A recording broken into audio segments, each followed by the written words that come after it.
नमस्कार दोस्तों, स्वागत है अपनी YouTube channel top trending GK में। दोस्तों इस वीडियो में देखने वाले हैं एसएससी एमटीएस एग्जाम जो कि आपकी 5 अक्टूबर से 2 नवंबर 2021 को टोटल 42 शिफ्ट में कंडक्ट हुआ है।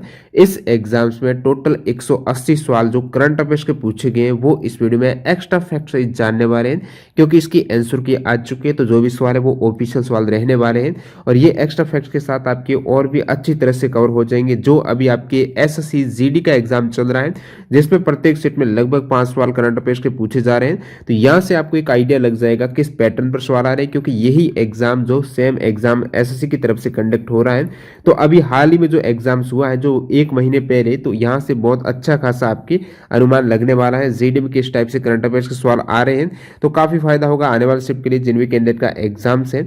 इसकी पीडीएफ फाइल के लिए आपको हमारे टेलीग्राम चैनल ज्वाइन करना, जिसके लिंक डिस्क्रिप्शन बॉक्स में। इससे पहले आपको पता है 2021 में एसएससी की तरफ से सीजीएल और आपके सीएचएसएल का एग्जाम कंडक्ट हो चुका, तो इसके करंट अफेयर्स के सवाल हैं उसकी पीडीएफ भी टेलीग्राम पर अवेलेबल हो चुकी है और इसका अलग से वीडियो भी आप सर्च कर सकते हो। सीजीएल 2021 करंट अफेयर्स या फिर CHSL 2021 current affairs top trending GK आगे लगा देना, तो वो वीडियो आपके लिए भी काफी हेल्पफुल रहने वाले हैं जिनका एसएससी जीडी का एग्जाम्स है।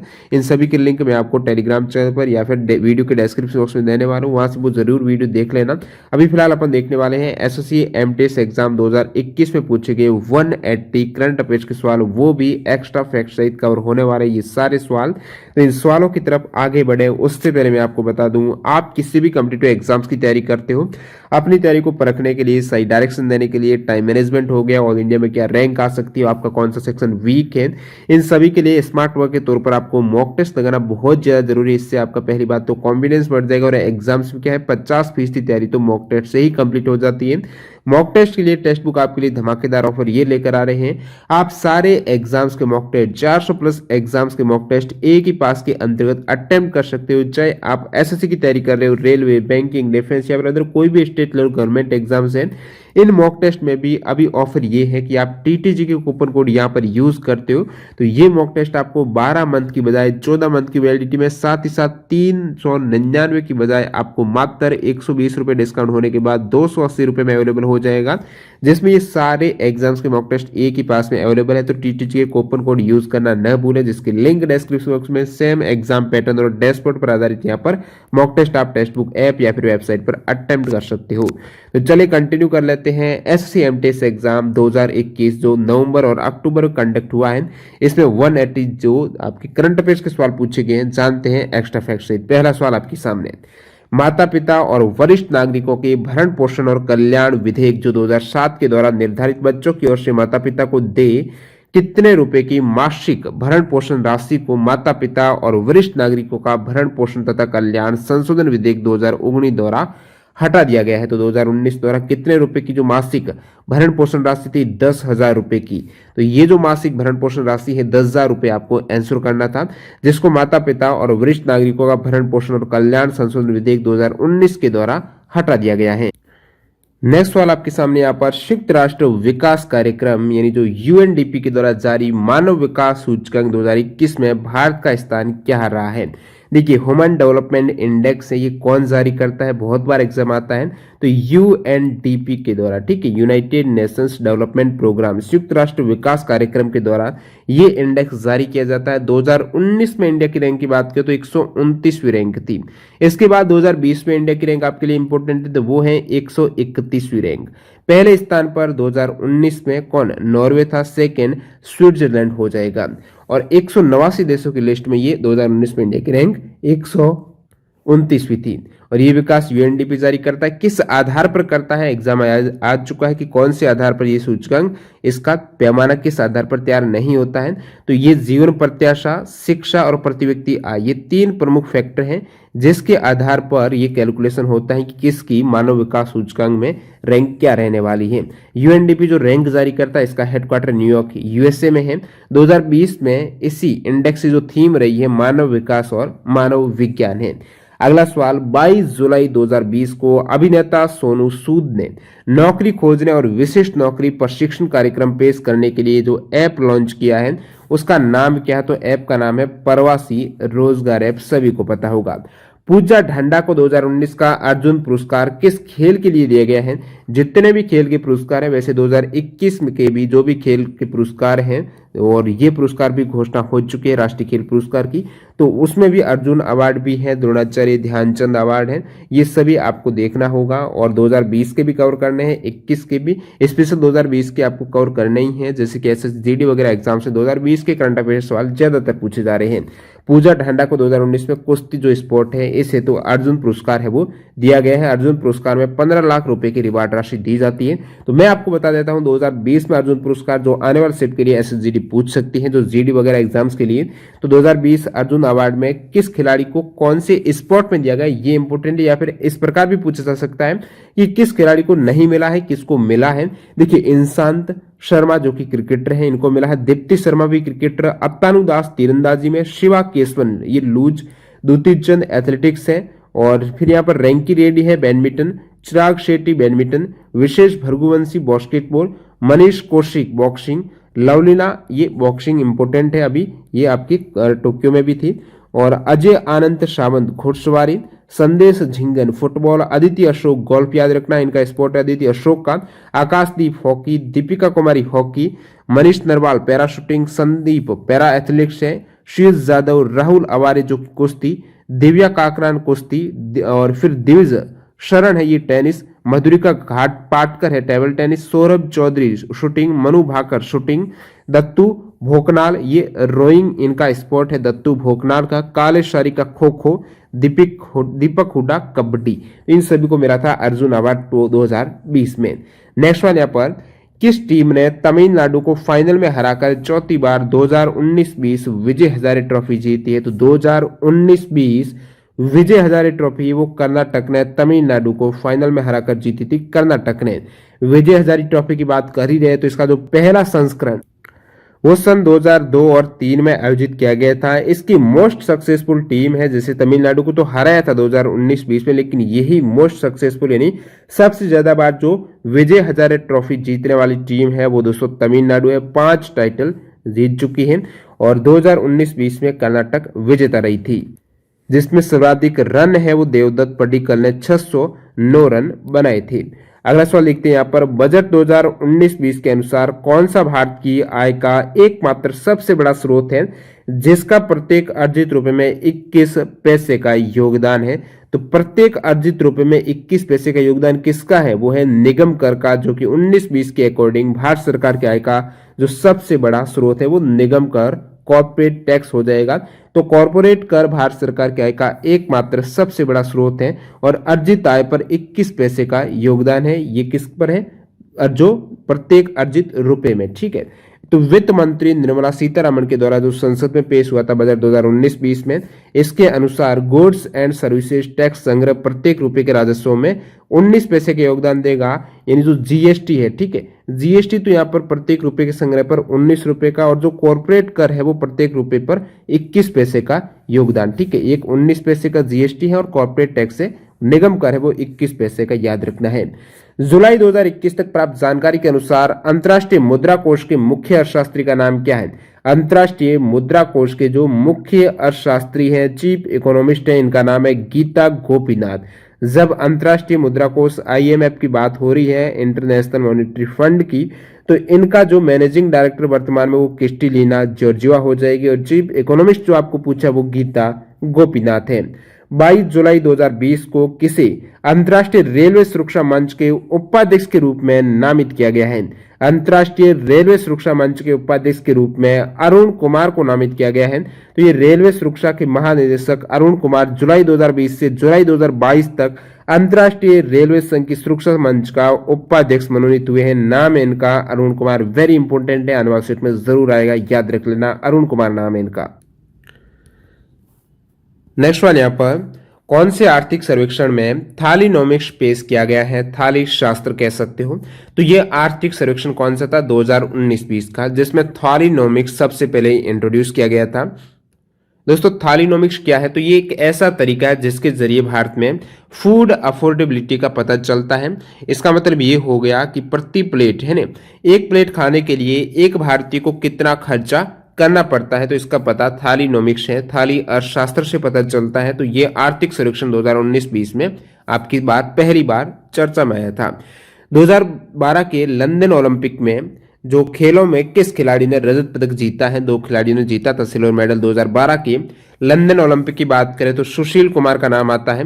बाकी मैं आपको पूरी लिस्ट बता देता हूं। अब तक जो टोक्यो 2020 तक हुए हैं ओलंपिक, भारतीय खिलाड़ियों ने जो भी मेडल जीते हैं, कौन से स्पोर्ट में जीते हैं, कब जीते हैं और कौन सा मेडल जीता है, ये आपके लिए इंपॉर्टेंट है। एसएससी जीडी में सवाल पूछे जा रहे हैं ओलंपिक से, तो इस टेबल को पूरी तरह से रट लेना।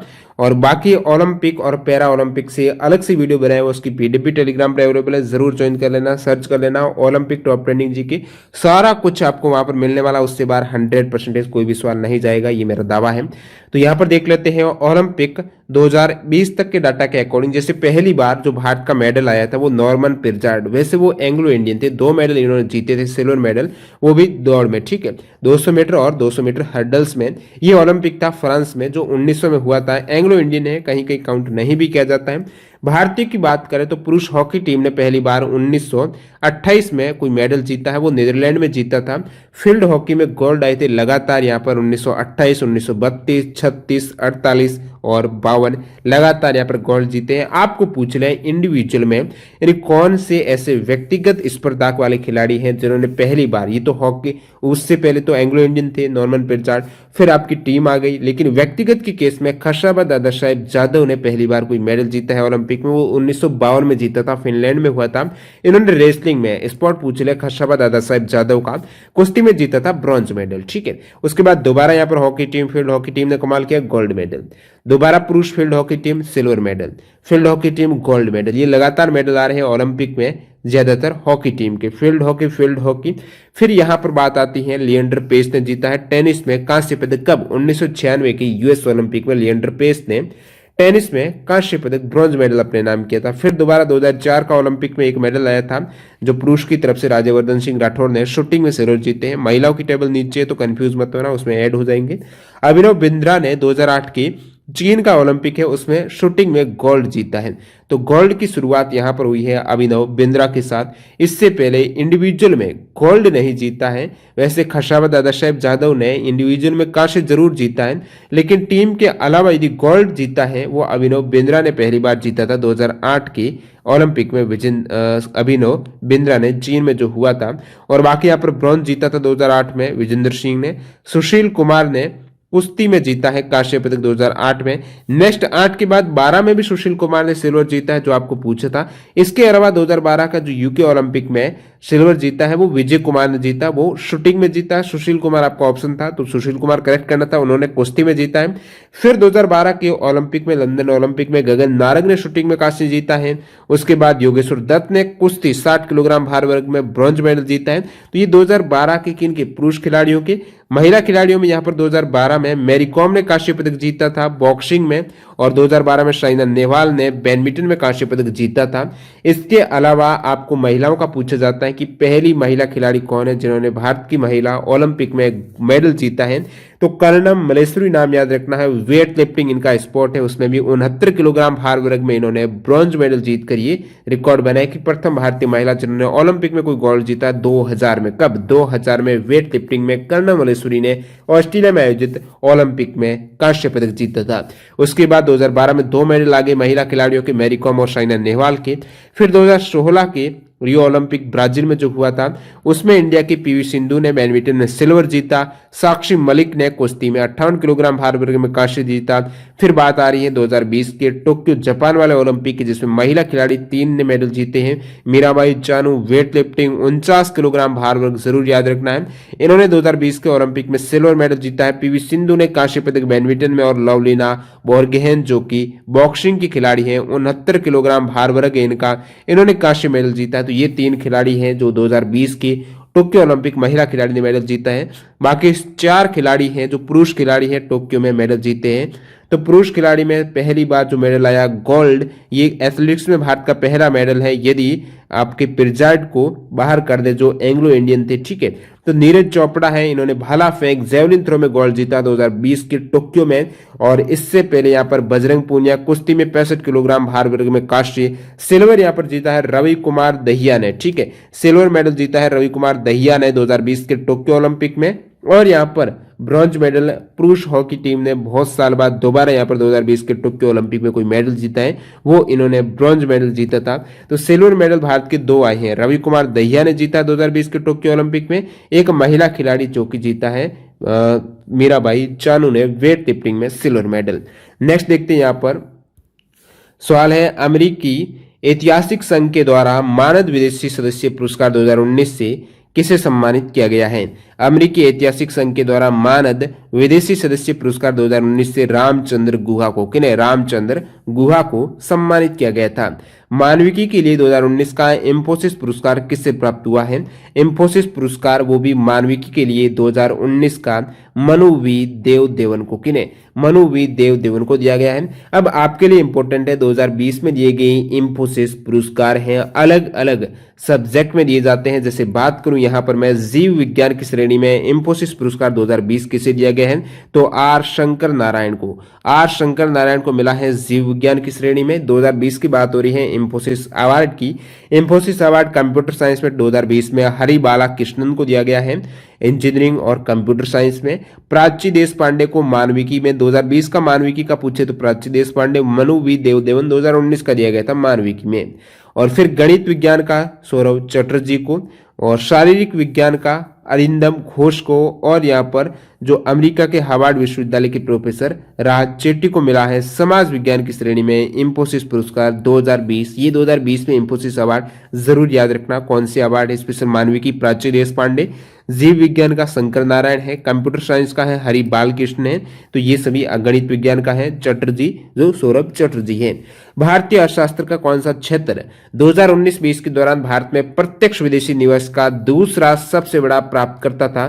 कंप्यूटर सॉफ्टवेयर और हार्डवेयर। ये 2020-21 में पहला और 2019-20 में प्रत्यक्ष विदेशी निवेश है, फॉरेन जो डायरेक्ट इन्वेस्टमेंट है, इनका प्रथम जो विदेशी निवेश का दूसरा सबसे बड़ा प्राप्तकर्ता कंप्यूटर सॉफ्टवेयर और हार्डवेयर ही था।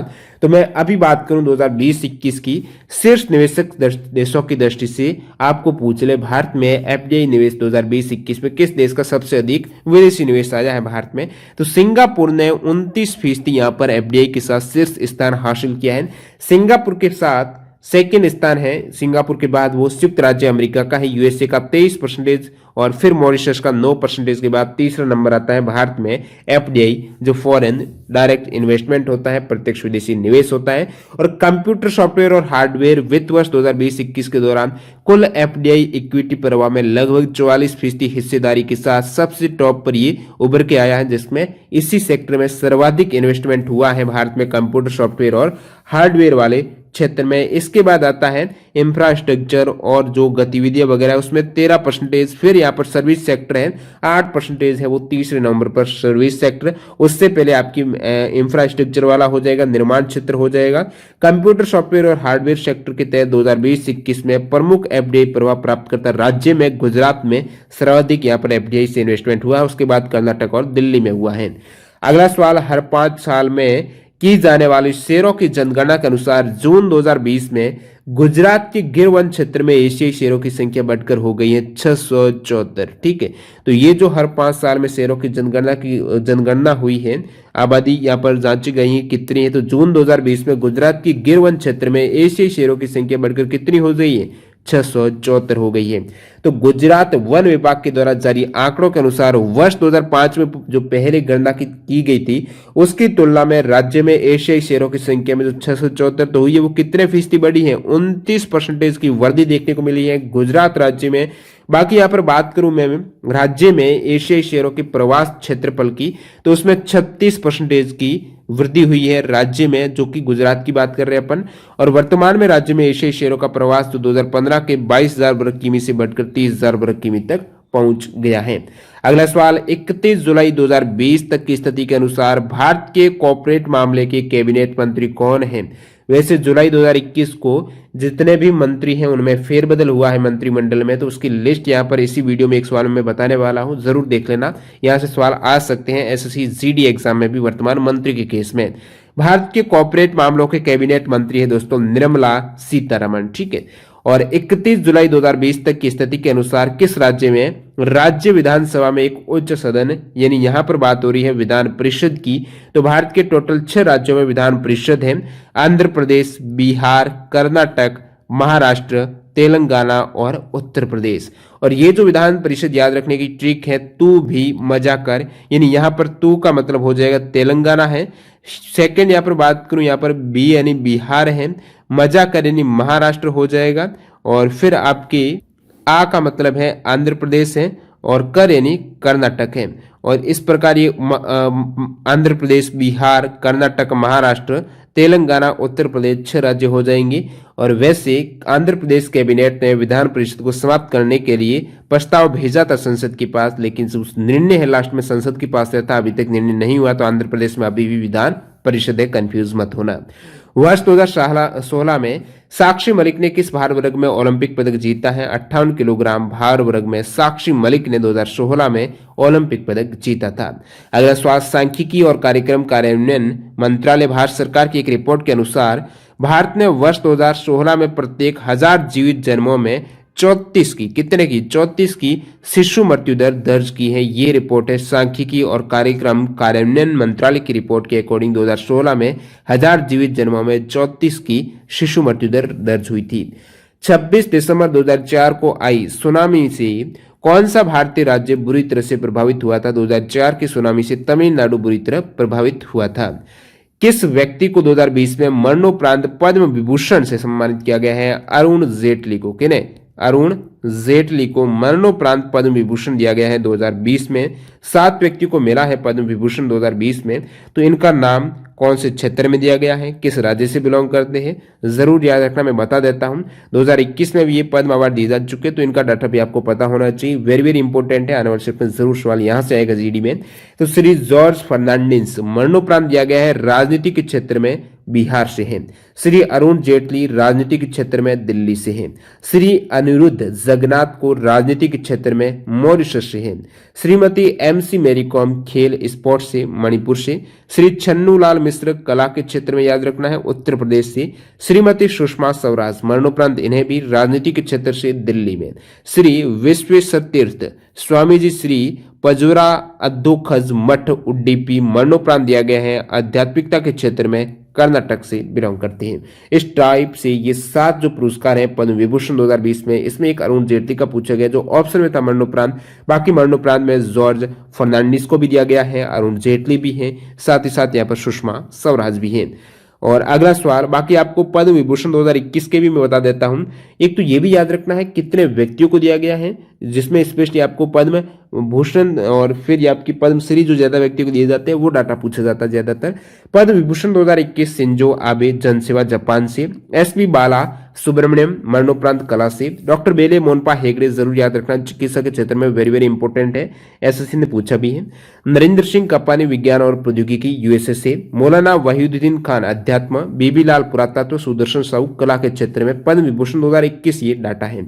पद्म भूषण 2021 भी आपको याद रखना है चंद्रशेखर कंबारा साहित्य शिक्षा कर्नाटक। नरपेंद्र मिश्र सिविल सर्विस उत्तर प्रदेश। रामविलास पासवान दिया जा चुका है बिहार से हैं जनसेवा क्षेत्र में। कृष्णन नायर शांता कुमारी चित्रकला केरल से। तरुण गोगोई मरणोपरांत मिला है जनसेवा असम से। केशुभाई पटेल जनसेवा गुजरात से दिया गया है। ये 2021 पद्म भूषण है न कि विभूषण। सुमित्रा महाजन जनसेवा मध्य प्रदेश। तरुणचंद सिंह जनसेवा हरियाणा और कल्बे सदीक को अन्य आध्यात्मिक क्षेत्र जो उत्तर प्रदेश से है। लास्ट में रजनीकांत देवीदास श्रॉफ को व्यापार और उद्योग में प्रीवियस एग्जाम आया हुआ सवाल है, इनको मिला है महाराष्ट्र बिलोंग करते हैं। अगला सवाल लिखते हैं यहाँ पर सवाल नंबर 21। जनवरी 2015 से राष्ट्रीय सांख्यिकी आयोग की सिफारिश के अनुसार भारत में जीडीपी का आधार वर्ष 2004-05 से संशोधित करके क्या कर दिया है? भारत की जीडीपी का आधार वर्ष है जनवरी 2015 में संशोधित किया गया था, जो पहले 2004-05 था, ये 2011-12 कर दिया गया है। क्रिकेट खिलाड़ी जहीर खान को 2020 में किस अवार्ड से सम्मानित किया गया था? क्रिकेट खिलाड़ी जहीर खान को 2020 में पद्मश्री से सम्मानित किया गया है। पद्मश्री इसके अलावा किस खिलाड़ी को दिया गया है 2020 में, ये भी आपको पता होना चाहिए। पूर्व क्रिकेटर जहीर खान जो दे रखा था। महिला हॉकी खिलाड़ी रानी रामपाल को भी दिया गया है।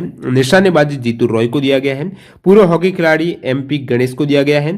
तीरंदाज तरणदी रॉय को दिया गया है। और स्टार महिला फुटबॉलर बेम्बम देवी को पद्मश्री। तो 6 खिलाड़ी हैं जिनको पद्मश्री मिला है 2020 में, जिसमें से एक जहीर खान जो आपको सवाल में मेंशन था। 30 जुलाई 2020 तक प्राप्त जानकारी के अनुसार भारतीय पुरुष हॉकी टीम के कप्तान का नाम बताना था, मनप्रीत सिंह है वर्तमान में पुरुष हॉकी टीम के कप्तान। सितंबर 2020 तक प्राप्त जानकारी के अनुसार वे एकमात्र भारतीय राष्ट्रपति कौन है जिनकी मॉम की प्रतिमा दिल्ली के मैडम तुसाद मॉम संग्रहालय में स्थित है? तो ये है एपीजे अब्दुल कलाम हैं, एकमात्र राष्ट्रपति जिनकी मॉम की जो प्रतिमा है दिल्ली की मैडम तुसाद म्यूजियम में है। अगला सवाल, अंजुम मुदगिल को किस खेल के लिए 2019 के अर्जुन पुरस्कार से सम्मानित किया गया है? 2019 के अलावा 20 के आपको याद रखना है जीडी स्पेशल निशानेबाजी में अंजुम मुदगिल को ये अर्जुन अवार्ड दिए गए हैं। जुलाई 2020 की स्थिति के अनुसार भारतीय चिकित्सा अनुसंधान परिषद के महानिदेशक कौन है? भारतीय चिकित्सा अनुसंधान परिषद यानी आईसीएमआर की बात हो रही है। आईसीएमआर की तरफ से ही कोविड जांच के लिए जो लैब वगैरह इनको मान्यता भी मिल रही है। तो आईसीएमआर की तरफ से प्रोफेसर बलराम भार्गव को यहाँ पर क्या महानिदेशक बनाया गया है भारतीय चिकित्सा अनुसंधान जो परिषद है। किस टीम ने इंडियन सुपर लीग 2019-20 जीता है? इंडियन सुपर लीग 2019-20 की बात करें तो एटी के जो फुटबॉल क्लब का नाम है, इनके द्वारा इंडियन सुपर लीग 2019-20 जीता है। और फिर बात करूं इंडियन सुपर लीग सीजन 2020-21 की, ये भी इंपॉर्टेंट है आपके लिए, मुंबई सिटी ने, ठीक है 2020-21 का इंडियन सुपर लीग का मुंबई सिटी ने, और उनसे पहले 2019-20 का जीता था एटी के फुटबॉल क्लब ने। जून 2020 में अमित पंघाल और विकास कृष्ण को बॉक्सिंग फेडरेशन ऑफ इंडिया के दौरान किसके लिए नामित किया गया था? नामित यानी उनका नाम आगे भेजा गया था राजीव गांधी खेल रत्न, जिसका नाम अभी मेजर ध्यानचंद खेल रत्न पुरस्कार हुआ है। तो राजीव गांधी खेल रत्न पुरस्कार के लिए इनको नामित किया गया था। हालांकि इनका बाद में नाम है फाइनली नहीं हुआ था। मेजर ध्यानचंद खेल रत्न पुरस्कार 2021 की घोषणा हो चुकी है नवंबर में। तो देख लेते हैं मेजर ध्यानचंद खेल रत्न पुरस्कार 2021 किन खिलाड़ियों को मिला है। आपको याद रखना इंपोर्टेंट 2020 के राजीव गांधी खेल रत्न पुरस्कार, इसका नाम अभी चेंज हुआ है मेजर ध्यानचंद खेल रत्न पुरस्कार 2021 में दिया गया है। वो नीरज चोपड़ा को एथलेटिक्स में, रवि कुमार को कुश्ती में, लवलीना बोरगोहेन को, ये सभी टोक्यो वाले हैं जिन्होंने मेडल जीते हैं भारत की ओर से। मुक्केबाजी पीआर श्रीजेश को ये हॉकी से अलग, फिर अवनी लेखरा को पैरा शूटिंग से, सुमित अंतिल को पैरा एथलेटिक्स से, प्रमोद भगत को पैरा बैडमिंटन है, ये पैरा ओलंपिक से सारे खिलाड़ी, कृष्णा नागर को para badminton, Manish Narwal para shooting, Mithali Raj cricket ये अलग, सुनील छेत्री फुटबॉल, मनप्रीत सिंह हॉकी से। तो इस टाइप से टोटल 12 खिलाड़ी हैं, नाम याद रखना। एग्जाम में सवाल आएगा किस खिलाड़ी को नहीं मिला है, किसमें? अभी जो आपके राजीव गांधी खेल रत्न जिसका नाम मेजर ध्यानचंद खेल रत्न पुरस्कार 2021 में, ये सभी इन खिलाड़ियों को दिया गया है। आपको 2018 वाले भी याद रखना है। तो इसमें जो भी भारत राष्ट्रीय खेल पुरस्कार दिए जाते हैं जिसमें ये अवार्ड रहता है, एक मौलाना अबुल कलाम आजाद ट्रॉफी है, प्रत्येक बार पंजाब विश्वविद्यालय चंडीगढ़ जीत रहा है। राष्ट्रीय खेल प्रोत्साहन पुरस्कार की बात करें 2021 के, इसमें 2 कैटेगरी जैसे कि नवोदित और युवा प्रतिभा की पहचान और पोषण वाली कैटेगरी में मानव रचना शैक्षणिक संस्थान को दिया गया है राष्ट्रीय खेल प्रोत्साहन पुरस्कार, और कॉर्पोरेट सामाजिक उत्तरदायित्व के माध्यम से खेलों को प्रोत्साहन वाली कैटेगरी में इंडियन ऑयल कॉर्पोरेशन लिमिटेड को यह अवार्ड दिया गया है राष्ट्रीय खेल प्रोत्साहन पुरस्कार। तो 6 अगस्त 2021 को प्रधानमंत्री नरेंद्र मोदी के द्वारा जो नाम चेंज हुआ है, तो हॉकी के दिग्गज खिलाड़ी रहे मेजर ध्यानचंद के नाम पर सर्वोच्च खेल रत्न पुरस्कार राजीव गांधी खेल रत्न का नाम बदलकर यहाँ पर मेजर ध्यानचंद खेल रत्न पुरस्कार कर दिया है। कब? 6 अगस्त 2021 को। उपभोक्ता संरक्षण अधिनियम 2019 के प्रावधान कब से प्रभावी हैं? 2019 के जो प्रावधान है उपभोक्ता संरक्षण अधिनियम के, वो 20 जुलाई 2020 से इफेक्टिव है। अगला सवाल यहाँ पर, शेरिंग लैंडोल जो पद्म भूषण 2020 जीते हैं, तो ये किस स्थान से बिलोंग करते हैं? शेरिंग लैंडोल की बात करें, पद्म भूषण 2020 विजेता है, लद्दाख से बिलोंग करते हैं। तो पद्म भूषण 2020 में टोटल 16 व्यक्तियों को अवार्ड दिया गया है। कौन से क्षेत्र से बिलोंग करते हैं, किस एरिया से बिलोंग करते हैं, किस फील्ड में दिया गया है? 2020 में पद्म भूषण है, जैसे कि आपको पूछा गया था, शेरिंग लैंडोल को चिकित्सा के क्षेत्र में दिया गया था, लद्दाख से है। इसी प्रकार अन्य का नाम आपको जरूर याद रखना है, आने वाले एसएसजीडी शिफ्ट में इंपोर्टेंट है कहां से बिलोंग करते हैं। जैसे मैं बता ही दूं आपको एक बार, श्री एम मुमताज अली केरल से बिलोंग करते हैं, शैद मुजीम अली बांग्लादेश से जो कि मरणोपरांत मिला है, मुजफ्फर हुसैन बेग जम्मू कश्मीर से राजनीतिक क्षेत्र में, अजय चक्रवर्ती कला के क्षेत्र में पश्चिम बंगाल, मनोज दास पुदुचेरी से, बालकृष्ण दोषी जो वास्तुकला से दिया गया है गुजरात से है, कृष्णमल जगन्नाथन तमिलनाडु से, श्री एमसी जमीर नागालैंड से है, वेणु श्रीनिवासन तमिलनाडु उद्योग और व्यापार क्षेत्र में वेणु श्रीनिवासन, पीवी सिंधु स्पोर्ट्स से जो तेलंगाना है, प्रोफेसर जगदीश सेठ साहित्य और शिक्षा में जो अमेरिका से, ये याद रखना आपको इंपोर्टेंट है, और बाकी मरणोपरांत तो इंपोर्टेंट है ही है। नीलकंठ रामकृष्ण माधव मेनन राजनीति केरल मरणोपरांत, मनोहर गोपाल कृष्ण प्रभु पर्रिकर मरणोपरांत राजनीति जो गोवा से हैं, आनंद महिंद्रा महाराष्ट्र व्यापार और उद्योग में, शेरिंग लैंडोल चिकित्सा जो आपको पूछा गया था। अगला सवाल व्यापार और विकास पर संयुक्त राष्ट्र सम्मेलन यूएनसीटीएडी, ठीक है, UN conference on trade and development UNCTAD के अनुसार भारत 2019 में प्रत्यक्ष विदेशी निवेश का सबसे बड़ा प्राप्तकर्ता कौन सा देश था? नोवा। 2019 में तो नोवा था, 2020 में भारत पांचवा सबसे बड़ा प्राप्तकर्ता हो चुका है। 2021 का रिपोर्ट आई है यूएनसीटीएडी के द्वारा, जो विश्व निवेश रिपोर्ट 2021 में बताया गया कि भारत 2020 में दुनिया में प्रत्यक्ष विदेशी निवेश का पांचवा सबसे बड़ा प्राप्तकर्ता है। इससे पहले 2019 में नोवा सबसे बड़ा प्राप्तकर्ता था। तो आप कहेंगे प्रथम सबसे बड़ा प्राप्तकर्ता कौन सा देश है? अमेरिका है, ठीक है। उसके बाद है चाइना। तो देश में भारत में 2020 में 64 बिलियन अमेरिकी डॉलर का एफडीआई निवेश हुआ है। 64 बिलियन अमेरिकी डॉलर एफडीआई का भारत में 2020 में, 2019 में 51 बिलियन अमेरिकी डॉलर, जो कि 27% अधिक है 2020 में। अगला सवाल देखते हैं, भारत सरकार के कौन सा मंत्रालय जून 2020 में स्थापित गरीब कल्याण रोजगार अभियान के लिए एक नोडल मंत्रालय है? ग्रामीण विकास मंत्रालय है। इसी अभियान जो गरीब कल्याण रोजगार अभियान है जून 2020 में स्थापित हुआ था, ग्रामीण विकास मंत्रालय नोडल मंत्रालय है। कौन से दो राष्ट्र फीफा महिला विश्व कप 2023 की मेजबानी करने वाले हैं? तो फीफा महिला विश्व कप 2023 ऑस्ट्रेलिया और न्यूजीलैंड में होंगे। कहां पर? ऑस्ट्रेलिया और न्यूजीलैंड में। 2023 में फीफा महिला विश्व कप की बात हो रही है। बाकी फीफा वर्ल्ड कप जो पुरस्कार 2022 में कतर में होने वाला है। इससे पहले फीफा महिला वर्ल्ड कप 2019 में हुआ था, जो फ्रांस में हुआ था, जिसमें विजेता यूनाइटेड स्टेट रही थी। 2019 का फ्रांस में, 2021 का न्यूजीलैंड और ऑस्ट्रेलिया में, 2022 का जो पुरुष का कतर में होने वाला है। इससे पहले 2018 का फीफा वर्ल्ड कप हुआ था आपकी फ्रांस में, फ्रांस विजेता रही थी। ये रशिया में हुआ था वैसे। तो इसमें रनरअप टीम रही थी क्रोएशिया और विजेता फ्रांस रही थी, जो उनका सेकंड टाइटल है। थर्ड स्थान पर बेल्जियम था और ये रशिया में आयोजित हुए थे। अगला सवाल, पेंसिल के लिए एक संक्षिप्त शब्द जो भारत सरकार के द्वारा सितंबर 2017 में शुरू किया गया एक इलेक्ट्रॉनिक पोर्टल है। पेंसिल नामक ये कोई इलेक्ट्रॉनिक पोर्टल जिसकी शुरुआत 2017 में भारत सरकार ने की थी, उसका फुल फॉर्म आपको पूछा है।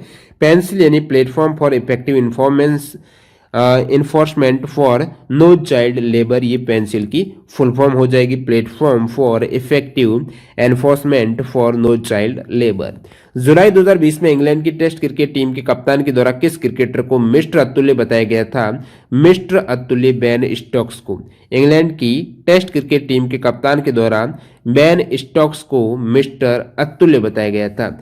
किस भारतीय राज्य ने दिसंबर 2019 के लिए सबसे अधिक जीएसटी राजस्व संग्रह दर्ज किया है? महाराष्ट्र ने। 2019 के लिए सबसे अधिक सर्वाधिक जीएसटी राजस्व संग्रह है वो महाराष्ट्र में हुआ है। वर्ष 2001 से 11 की अवधि के लिए भारत की चर घातांकी औसत वृद्धि दर जो जनसंख्या है वो कितनी थी? 1.64% प्रति वर्ष है वो वृद्धि थी। वृद्धि दर 1.64%। अगला सवाल, किस पर्यावरणविद को 2015 में स्टॉकहोम जल पुरस्कार से सम्मानित किया गया? वेरी इंपोर्टेंट सवाल। 2015 में स्टॉकहोम जल पुरस्कार पहली बार राजेंद्र सिंह को सम्मानित किया गया है। अगस्त 2020 में किसे एचडीएफसी बैंक के प्रबंध निदेशक और चीफ एग्जीक्यूटिव ऑफिसर के रूप में नामित किया गया है? तो एचडीएफसी बैंक के वर्तमान में सीईओ और जो मैनेजिंग डायरेक्टर हैं वो शशिधर जगदीशन है। द्विवार्षिक पर्यावरण प्रदर्शन सूचकांक ईपीआई 2020 के 12वें संस्करण में भारत का कौन सा स्थान रहा है? तो ये द्विवार्षिक पर्यावरण प्रदर्शन सूचकांक है, 2020 में आया था। इसका ये 12वां एडिशन है। भारत की यहाँ पर रैंक रही है 168। एमटीएस एग्जाम में ये सेम सवाल 2 शिफ्ट में रिपीट हुआ था, याद रखना 2 शिफ्ट है इसलिए इंपॉर्टेंट है। तो ये जो अवार्ड ईपीआई पर्यावरण प्रदर्शन सूचकांक प्रति 2 वर्ष में जारी होता है। इसके 12वें एडिशन में भारत की रैंक 168वीं रही है 180 देशों में से, ठीक है। इसका रिजल्ट है 4 जून 2020 को येल विश्वविद्यालय के द्वारा जारी किया गया है। तो आप कहेंगे पहली रैंक किसकी है? इसी द्विवार्षिक पर्यावरण प्रदर्शन सूचकांक में फर्स्ट स्थान पर डेनमार्क है, उसके बाद लक्समबर्ग और स्विट्जरलैंड है।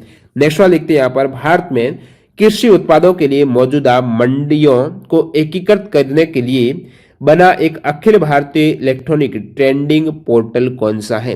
तो ट्रेडिंग करने के लिए, व्यापार करने के लिए जो कृषि उत्पाद है, जितने भी कृषि प्रोडक्ट हैं, तो मंडियों को एकीकृत करने के लिए, सभी को एक ही प्लेटफॉर्म पर लाने के लिए जो एक डिजिटल इलेक्ट्रॉनिक ट्रेडिंग प्लेटफॉर्म है, जहां पर आप मोल भाव कर सकते हो, अपना जो भी कृषि उत्पाद है, फसल वगैरह है, वहां पर आप बेच सकते हो। तो ये इनाम पोर्टल पर ये ट्रेडिंग संभव हुई है। सभी मंडी एकीकृत हो गई, जितने भी मंडी है इसी एक पोर्टल पर आ गई है, वहां पर आपको रेट पता भी चल रही है। वित्त वर्ष 2019-20 में भारत में प्रत्यक्ष विदेशी निवेश का दूसरा सबसे बड़ा स्रोत कौन सा देश था? दूसरा मॉरिशस था। बात हो रही है 2019-20 की, मॉरिशस सेकेंड था।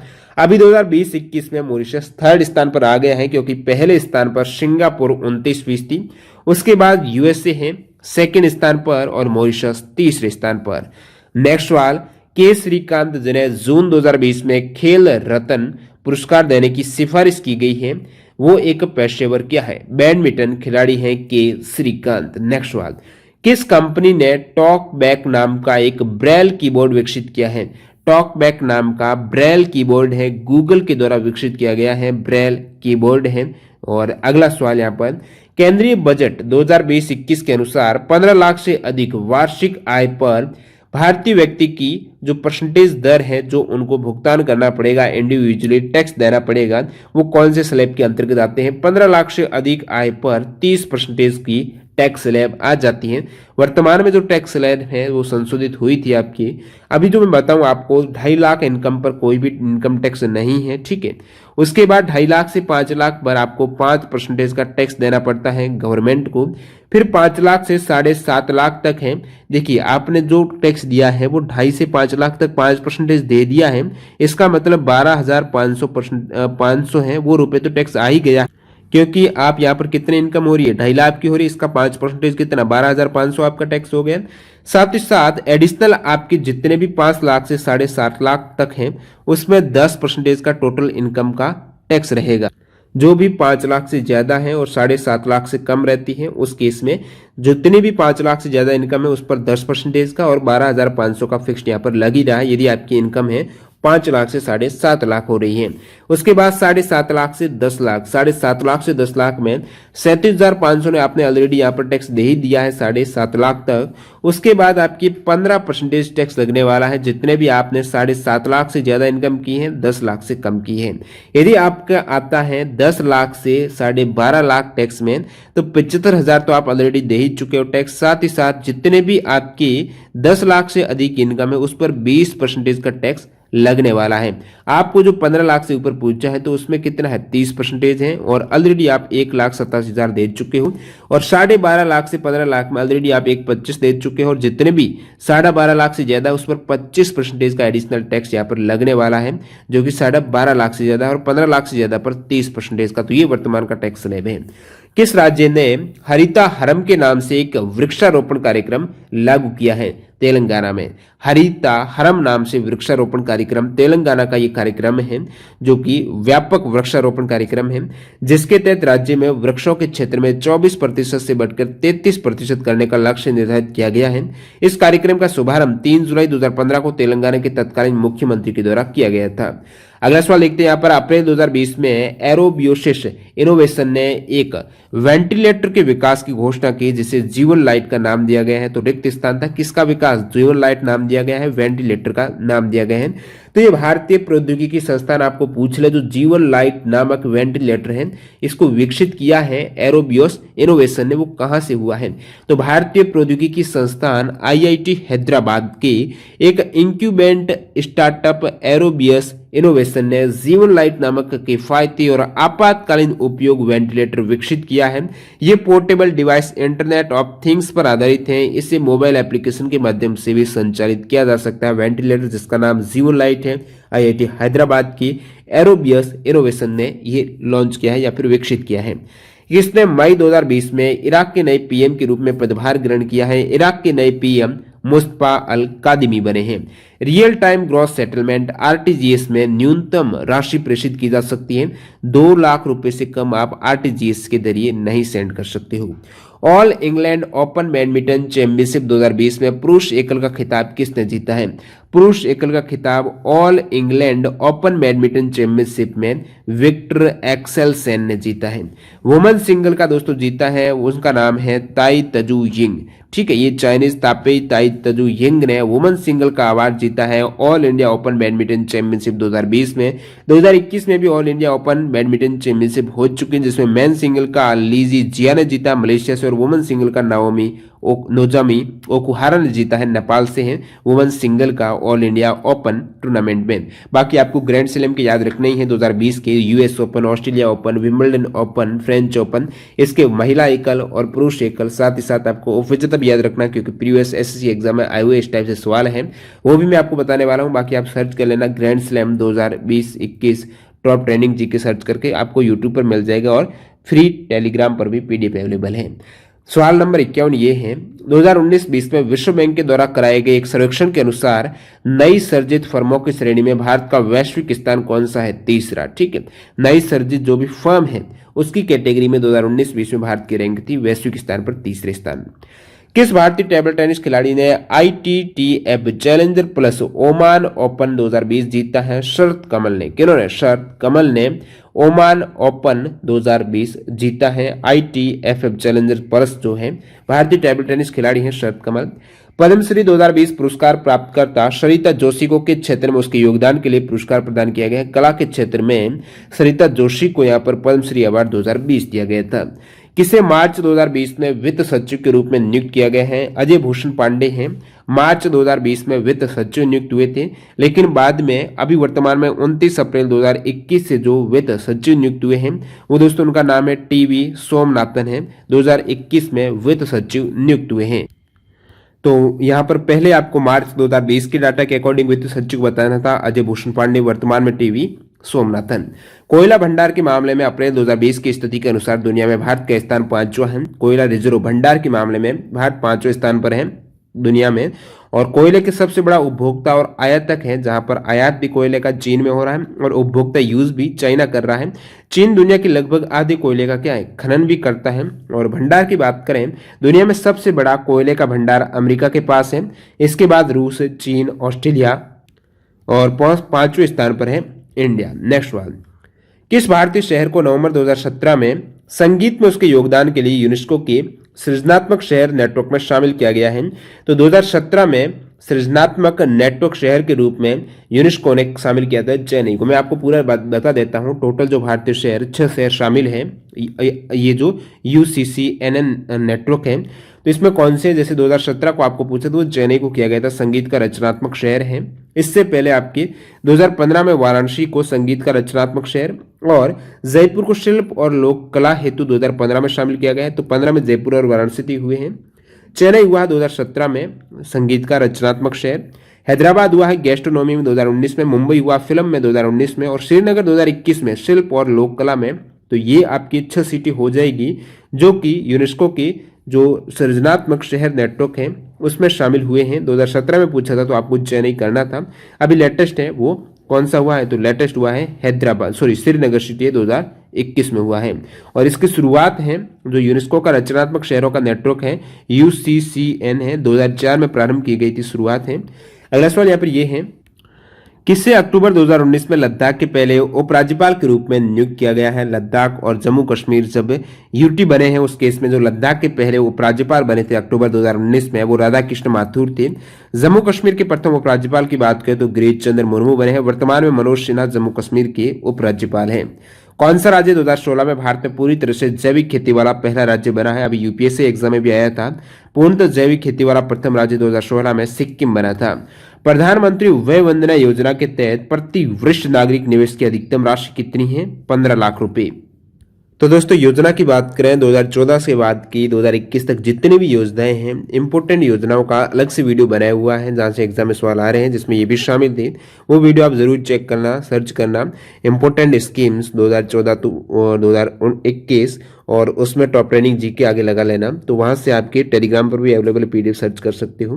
प्रधानमंत्री वय वंदना योजना की बात करें, इस योजना के तहत 60 वर्ष से अधिक उम्र के व्यक्ति हैं, उनके द्वारा निवेशित राशि पर 8% का यहाँ पर ब्याज मिलेगा और 10 वर्षों तक ये ब्याज आपको मिलता रहेगा।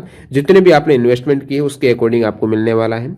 इस योजना की शुरुआत 4 मई 2017 को हुई थी और औपचारिक लॉन्चिंग है वो अरुण जेटली ने 21 जुलाई 2017 को की थी। योजना है ये LIC के माध्यम से लागू की गई है, जो कि 60 वर्ष या इससे अधिक के सीनियर सिटीजन इसमें इन्वेस्ट कर सकते हैं। न्यूनतम यहाँ पर 1.5 लाख रुपए और अधिकतम जो आपको पूछा था 15 लाख रुपए इसमें निवेश किए जा सकते हैं। और कितने रुपए का ब्याज मिलेगा, कितने परसेंटेज का, तो 8% का ब्याज यहाँ पर मिलने वाला है। अगला सवाल देखते हैं यहाँ पर, विश्व के किस भाग में सितंबर 2020 की स्थिति के अनुसार जनसंख्या का सर्वाधिक घनत्व है? जनसंख्या का सर्वाधिक घनत्व दक्षिण मध्य एशिया में है। सितंबर 2020 के अकॉर्डिंग जो जनसंख्या का सर्वाधिक डेंसिटी है, सर्वाधिक अधिक लोग रहते हैं क्षेत्रफल के अकॉर्डिंग, दक्षिण मध्य एशिया में रहते हैं। नमामि गंगे कार्यक्रम को भारत सरकार के द्वारा किस वर्ष में मंजूरी दी गई थी? 2014 में नमामि गंगे कार्यक्रम को मंजूरी मिली थी। फिल्म फेयर पुरस्कार 2020 में रमेश सिप्पी को कौन सा अवार्ड दिया गया है? Ramesh Sippy film fair award 2020 में लाइफ टाइम अचीवमेंट पुरस्कार मिला है इनको। 2021 में भी फिल्म फेयर अवार्ड दिया जा चुका है। तो film fair life time achievement award 2021 में इरफान खान को, और 2020 में जो पूछा है रमेश सिप्पी को दिया गया था फिल्म फेयर अवार्ड। तो अभी जो 66वें फिल्म फेयर अवार्ड 2021 में दिए गए हैं, तो ये आपके टाइम्स ग्रुप के द्वारा मुंबई में होस्ट किया गया था, राजकुमार राव और रितेश देशमुख के द्वारा। इसमें बेस्ट फिल्म की बात करूं मैं, फिल्म फेयर अवार्ड 2021 में मिले हैं, 2020 के थे, 2021 में मिले हैं, कोविड-19 के कारण लेट हुआ था दिल्ली। बेस्ट फिल्म थप्पड़, और critics award for best film में इब अल्लाह ओ हो जाएगा। बेस्ट डायरेक्टर ओम राउत को मिला है, जो कि मूवी है तानाजी के लिए। फिर बात करूं जो critics award for best director Prateek Vats को दिया गया है। Best actor Irrfan Khan, movie है Angrezi medium. Best actress Taapsee Pannu. Best supporting actor Saif Ali Khan. Best supporting actress है फारूक जाफर है। बेस्ट प्लेबैक सिंगर जो है मेल में राघव चैतन्य, और बेस्ट प्लेबैक सिंगर फीमेल में है आशीष कौर। बेस्ट म्यूजिक डायरेक्टर प्रीतम है, और film fair life time achievement award है 2021 में इरफान खान को। इससे पहले 20 का आपको जो पूछा गया था। और फिर अगला सवाल देख लेते हैं यहाँ पर। जुलाई 2020 में styrene grand prix formula 1 racing championship किसने जीती है? लुइस हैमिल्टन ने। ठीक है, styrene grand prix formula 1 racing championship 2020 में लुइस हैमिल्टन ने जीती है। भारतीय मूल की दक्षिण अफ्रीकी गीता रामजी, जिन्होंने मार्च 2020 में अंतिम सांस ली है, किस क्षेत्र में अपने योगदान के लिए अंतर्राष्ट्रीय स्तर पर जानी जाती है? गीता रामजी है विषाणु विज्ञान के क्षेत्र में अपने योगदान के लिए अंतर्राष्ट्रीय स्तर पर जानी जाती है। मार्च 2020 में इनका निधन हुआ है। सितंबर 2020 तक की स्थिति के अनुसार कौन सा राष्ट्र यूनेस्को की विश्व धरोहर सूची में अंकित है? ठीक, तो यूनेस्को की राष्ट्रीय विश्व धरोहर लिस्ट है, उसमें जो केवलादेव राष्ट्रीय उद्यान ऑप्शन के अकॉर्डिंग दे रखा था। वैसे 2021 में यूनेस्को की लिस्ट में जो ऐड हुए हैं वो इंपॉर्टेंट है। काकतीय रुद्रेश्वर, जिन्हें रामपा मंदिर कहा जाता है, तो काकतीय टेम्पल कहाँ पर है? तेलंगाना में, 2021 में ऐड हुआ है। और जो धौलावीरा हड़प्पा साइट है गुजरात में, ये भी 2021 में। इस प्रकार टोटल 40 है यूनेस्को के वर्ल्ड हेरिटेज साइट में। नेक्स्ट सवाल, who among the following was the president of Indian parliament group in August 2021? जो इंडियन पार्लियामेंट ग्रुप की बात करें, संसदीय जो ग्रुप है, भारतीय पार्लियामेंट्री ग्रुप है, 1949 में स्थापित हुआ है। इनके अध्यक्ष हैं वो लोकसभा के अध्यक्ष हैं, वही इनके पदेन अध्यक्ष रहते हैं, ओम बिरला है, जो कि आपका सही answer. Which of the following NGO won the skull award for social entrepreneurship 2020? तो किस भारतीय ने, ठीक है, किस भारतीय गैर सरकारी संगठन ने सामाजिक उद्यमिता के लिए प्रतिष्ठित USD 1.5 मिलियन स्कॉल पुरस्कार जीता है? 1.5 मिलियन जो यूनाइटेड स्टेट डॉलर स्कॉल पुरस्कार जीता है, गैर सरकारी संगठन है। अरमान इस ऑर्गेनाइजेशन का नाम है, एनजीओ का नाम है। निम्नलिखित में से कौन सा 2022 के एशियाई खेलों के आधिकारिक शुभंकर 10 स्मार्ट ट्रिपलेट्स में एक नहीं है? स्मार्ट ट्रिपलेट है यानी 3 है, यहाँ पर स्मार्ट ट्रिपलेट है, एक रोबोट की बात हो रही है। 2022 के एशियंस खेल हैं, उनमें मास्कट है ये, तो इनमें से एक नहीं है। ऑप्शन के अकॉर्डिंग किंचन था जो उनमें से एक नहीं है। तो 2022 में जो एशियाई खेलों का मास्कट है उसका नाम है 3 रोबोट, जिसे सामूहिक रूप से, तो देखिए आपको तो पूछा था कौन सा नहीं है स्मार्ट ट्रिपलेट्स में, कौन से हैं वो मैं बता देता हूँ। 3, तो 3 रोबोट जिनका है नाम है कांग कोंग, लियान लियान, चैन चैन। ठीक है, लियान लियान, चैन चैन, कांग कोंग है, ये ट्रिपलेट है, स्मार्ट ट्रिपलेट्स हैं। और 19वें एशियाई खेल 2022 में, ठीक है, 19वें एशियाई खेल 2022 में ये 10 से 25 सितंबर 2022 के मध्य चीन की सिटी हांगझाऊ में आयोजित होने वाले हैं। बात करूं चीन में होने वाले हांगझाऊ में 2022 के एशियन पैरा खेल हैं, एशियन पैरा खेल हैं, ये भी हांगझाऊ चाइना में होने वाले। तो पैरा खेल का जो मास्कट है वो है फई फई। नेक्स्ट सवाल, पाकिस्तान किस नदी पर डायमर भाषा नामक बांध का निर्माण कर रहा है? डायमर भाषा नामक बांध का निर्माण पाकिस्तान में हो रहा है, किस नदी पर? सिंधु नदी पर। अगला सवाल यहाँ पर 2019 में द म्यूजिक एकेडमी के दौरान नृत्य कला निधि की उपाधि से सम्मानित प्रियदर्शनी गोविंद एक प्रसिद्ध नृत्यांगना है, किसकी? भरतनाट्यम की। तो जो प्रियदर्शिनी गोविंद है, भरतनाट्यम की एक प्रसिद्ध डांसर है, नृत्यांगना है। तो इन्हें 2019 में द म्यूजिक एकेडमी के द्वारा नृत्य कलानिधि की उपाधि से सम्मानित किया गया था। अगला सवाल यहाँ पर प्रसिद्ध हास्य कलाकार केन शिमुरा जिनकी मार्च 2020 में निधन हुआ है, वे किस देश से थे? जापान से। केन शिमुरा जापान से थे हास्य कलाकार। सितंबर 2021 तक के अनुसार नीति आयोग के chief executive officer Amitabh Kant हैं। केंद्रीय खेल मंत्रालय ने खेलो इंडिया योजना के पहले चरण में 8 राज्यों में खेलो इंडिया सेंटर फॉर एक्सीलेंस स्थापित करने का निर्णय लिया है। फर्स्ट स्टेज में खेलो इंडिया योजना के तहत 8 राज्यों में ये KISCE सेंटर स्थापित होंगे। तो इनमें से कौन सा राज्य नहीं है? तो 8 राज्य है कौन से वो आपको पता होना चाहिए। वैसे कौन सा नहीं, उसमें ऑप्शन आंध्र प्रदेश था। है कौन से? तो 8 राज्य अरुणाचल प्रदेश, मणिपुर, मिजोरम, केरल है, तेलंगाना है, नागालैंड, कर्नाटक और ओडिशा। ये 8 राज्य हैं जहां पर KISCE सेंटर स्थापित होगा खेलो इंडिया योजना के तहत। अगला सवाल लिखते हैं यहाँ पर, जुलाई 2020 की स्थिति के अनुसार केंद्रीय सड़क परिवहन और राजमार्ग मंत्री हैं। ये 7 जुलाई को भी जो मंत्रिमंडल में एक्सपेंशन या फिर फेरबदल हुआ उसमें भी बदलाव नहीं हुआ है। इसी मंत्रालय में नितिन गडकरी बने हुए हैं। केंद्रीय सड़क परिवहन और राजमार्ग मंत्री नितिन गडकरी हैं। बाकी जो फेरबदल हुआ है 7 जुलाई 2021 को, वर्तमान में कौन थे, पहले कौन थे, ये आपके लिए इंपॉर्टेंट है। यदि सवाल में 7 जुलाई पहले से डाटा दिया है तो पहले वाले आपको याद हो जाएंगे। वर्तमान में भी कौन से अलग से कैबिनेट मिनिस्ट्री का, तो आप ट्रेनिंग जीके सर्च करना आपको मिल जाएगा। बाकी इस PDF में भी अवेलेबल हो जाएगा, आप टेलीग्राम से जरूर जुड़ जाना।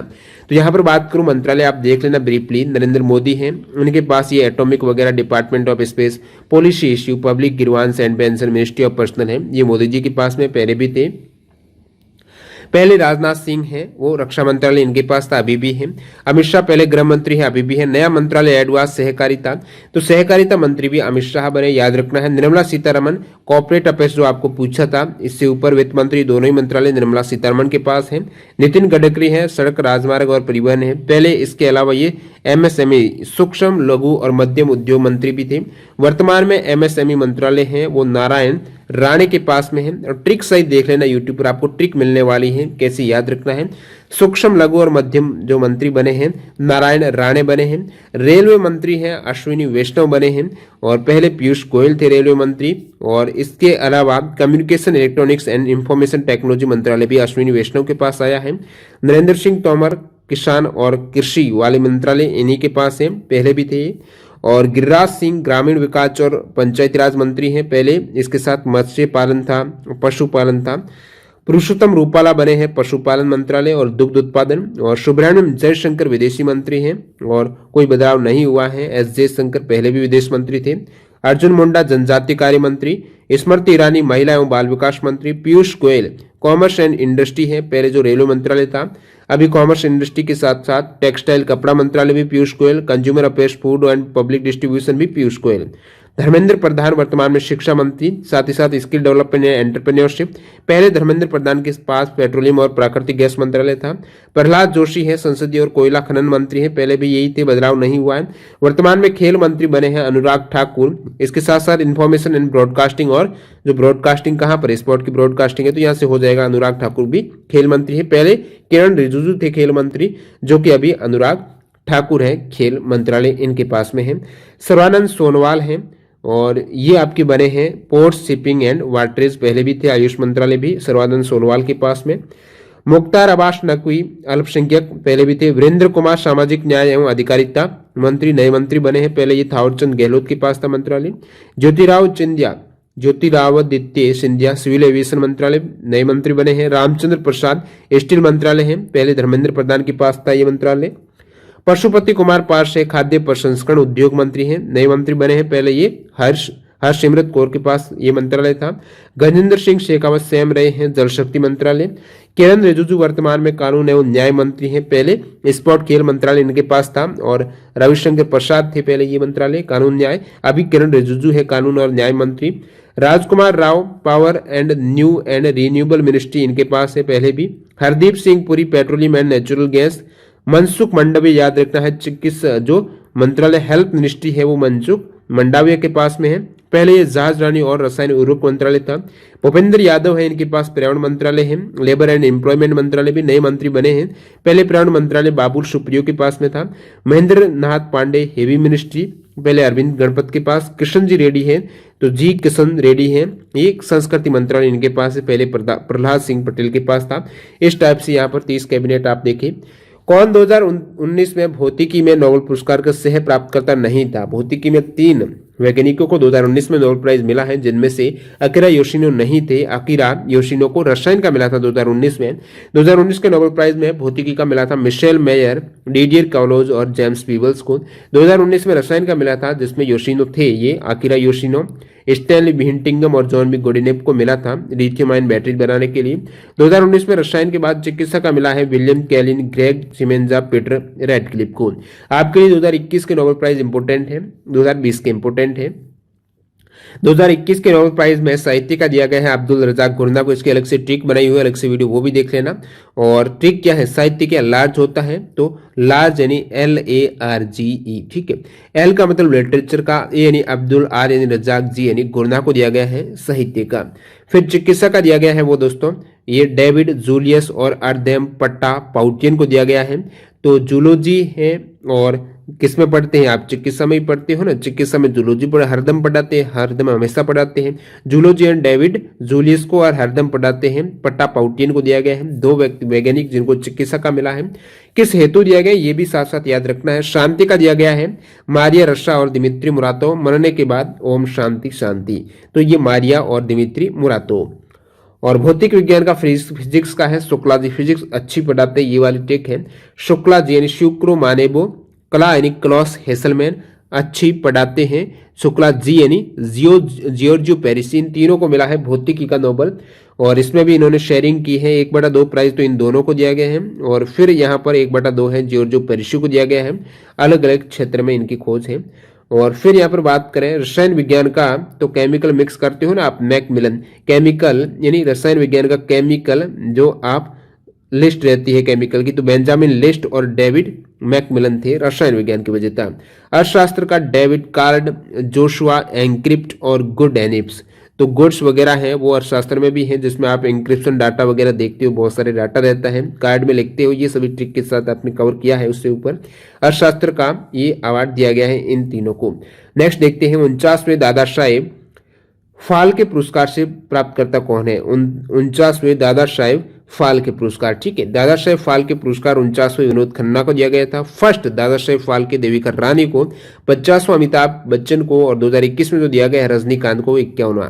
नेक्स्ट सवाल, जुलाई 2020 की स्थिति के अनुसार भारत के केंद्रीय कानून और न्याय मंत्री कौन थे? अभी देखिए 2021 में डाटा चेंज हुआ 7 जुलाई को, आपको जुलाई 2020 का पूछा है, उस समय रविशंकर प्रसाद ऊपर मैंने बताया अभी। वर्तमान में किरण रिजिजू है केंद्रीय कानून और न्याय मंत्री। किसे मार्च 2020 में मुख्य सूचना आयुक्त के रूप में नियुक्त किया गया था? मुख्य सूचना आयुक्त के रूप में बिमल जुल्का को नियुक्त किया गया था। वर्तमान में मुख्य सूचना आयुक्त चेंज हुए हैं, इनका नाम है यशवर्धन कुमार सिन्हा है वर्तमान में CIC मुख्य सूचना आयुक्त। 2020 में टूर डे फ्रांस किसने जीता है? टूर डे फ्रांस 2020 में तडज पोगाकर ने, किन्होंने? तडज पोगाकर ने टूर डे फ्रांस 2020 जीता है। 2021 में भी टूर डे फ्रांस इन्होंने, तडज पोगाकर इनका नाम है। ये एक बाईसाइकिल इवेंट है, रेसिंग बाईसाइकिल रेस इवेंट है। टूर डे फ्रांस तडज पोगाकर ही जीत रहे हैं 2020-21 में भी। नेक्स्ट सवाल यहाँ पर, किस टीम ने 2019 का इंडियन प्रीमियर लीग यानी IPL क्रिकेट टूर्नामेंट जीता है? 2019 IPL मुंबई इंडियंस, 2020 में भी मुंबई इंडियंस, 2021 में चेन्नई सुपर किंग्स है। 2021 में IPL का कौन सा संस्करण था? 14वां। 2020 में 13वां। ये संस्करण याद रखने, यहाँ से सवाल आते हैं। 2011 की जनगणना के अनुसार भारत की साक्षरता दर कितनी थी? 74%, ठीक है। 2011 की जनगणना बताती है भारत की जो साक्षरता दर है वो 74% थी, जिसमें महिला साक्षरता दर आपको अलग पूछ रहे तो 65.46% थी और पुरुष साक्षरता दर है 82.14% है। इसमें भी किस राज्य की साक्षरता सबसे अधिक? केरला की है 94% थी। सबसे कम बिहार की है 63.82%। नेक्स्ट सवाल, पद्म भूषण 2020 पुरस्कार प्राप्त करने वालों में से एक MC जमीर को ये पुरस्कार किस क्षेत्र में योगदान के लिए सार्वजनिक मामले। अंग्रेजी गैर काल्पनिक कथा वर्ग में 2019 का साहित्य अकादमी पुरस्कार किसे प्राप्त हुआ है? अंग्रेजी का 2019 में साहित्य अकादमी पुरस्कार है शशि थरूर को उनकी रचना the an era of darkness के लिए दिया गया है। 2019 के जो भी साहित्य अकादमी अवार्ड है अलग अलग भाषा में दिए जाते हैं। इंग्लिश का शशि थरूर को, हिंदी का नंद किशोर आचार्य को रचना है छीलते हुए अपने को, बंगाली का दिया गया है चिन्मय गुहा को, इनकी रचना है घुमेर दर्जा तेहले, और गुजराती का दिया गया है राप्तीलाल बोरीसागर को, और कन्नड़ का दिया गया है विजया को, कोंकणी का दिया गया है नीलबा ए खंडेकर को। नेक्स्ट सवाल, पूनम यादव ने किस खेल के लिए 2019 का अर्जुन पुरस्कार जीता है? अर्जुन पुरस्कार पूनम यादव ने जीता है, वो क्रिकेट के लिए जीता है।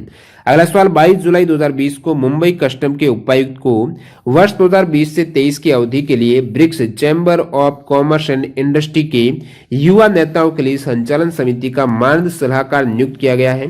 तो ये आपको पूछा है, युवा नेताओं के लिए संचालन समिति का मानद सलाहकार 2020 और 23 की अवधि के लिए BRICS Chambers of Commerce and Industry की ओर से जो नियुक्त किया गया वो साहिल सेठ को किया गया है। नेक्स्ट सवाल यहाँ पर, अगस्त 2020 तक की स्थिति के अनुसार भारत के वित्त मंत्रालय के मुख्य आर्थिक सलाहकार चीफ इकोनॉमिक एडवाइजर निम्नलिखित में से कौन थे? जो ऑप्शन दे रखे थे सवाल में। तो अगस्त 2020 के अकॉर्डिंग भारत के वित्त मंत्रालय के मुख्य आर्थिक सलाहकार कृष्णमूर्ति वी सुब्रमण्यम। ये सवाल 2 शिफ्ट में रिपीट हुआ था। कृष्णमूर्ति वी सुब्रमण्यम थे ये चीफ इकोनॉमिक एडवाइजर। विश्व जनसंख्या समीक्षा रिपोर्ट 2019 की स्थिति के अनुसार कार्य शक्ति समानता के रेफरेंस में जीडीपी यानी सकल घरेलू उत्पाद की तुलना करने पर दुनिया में भारत कौन से स्थान पर है? 5वें स्थान पर है। विश्व जनसंख्या समीक्षा रिपोर्ट 2019 के अकॉर्डिंग जीडीपी सकल घरेलू उत्पाद की तुलना करने पर कार्य शक्ति की समानता में बात हो रही है, भारत 5वें स्थान पर था। अभी बात करूं यहाँ पर जीडीपी नॉमिनल में भारत की रैंक वो है 6ठी रैंक है। पहली रैंक 2021 में कंट्री की बात करूं जीडीपी नॉमिनल के अकॉर्डिंग यूएस की है, सेकंड चाइना की है, तीसरी जापान की, चौथे स्थान पर जर्मनी, 5वें यूके और 6ठे स्थान पर इंडिया है, 7वें पर फ्रांस है। अगला सवाल यहाँ पर देखते हैं।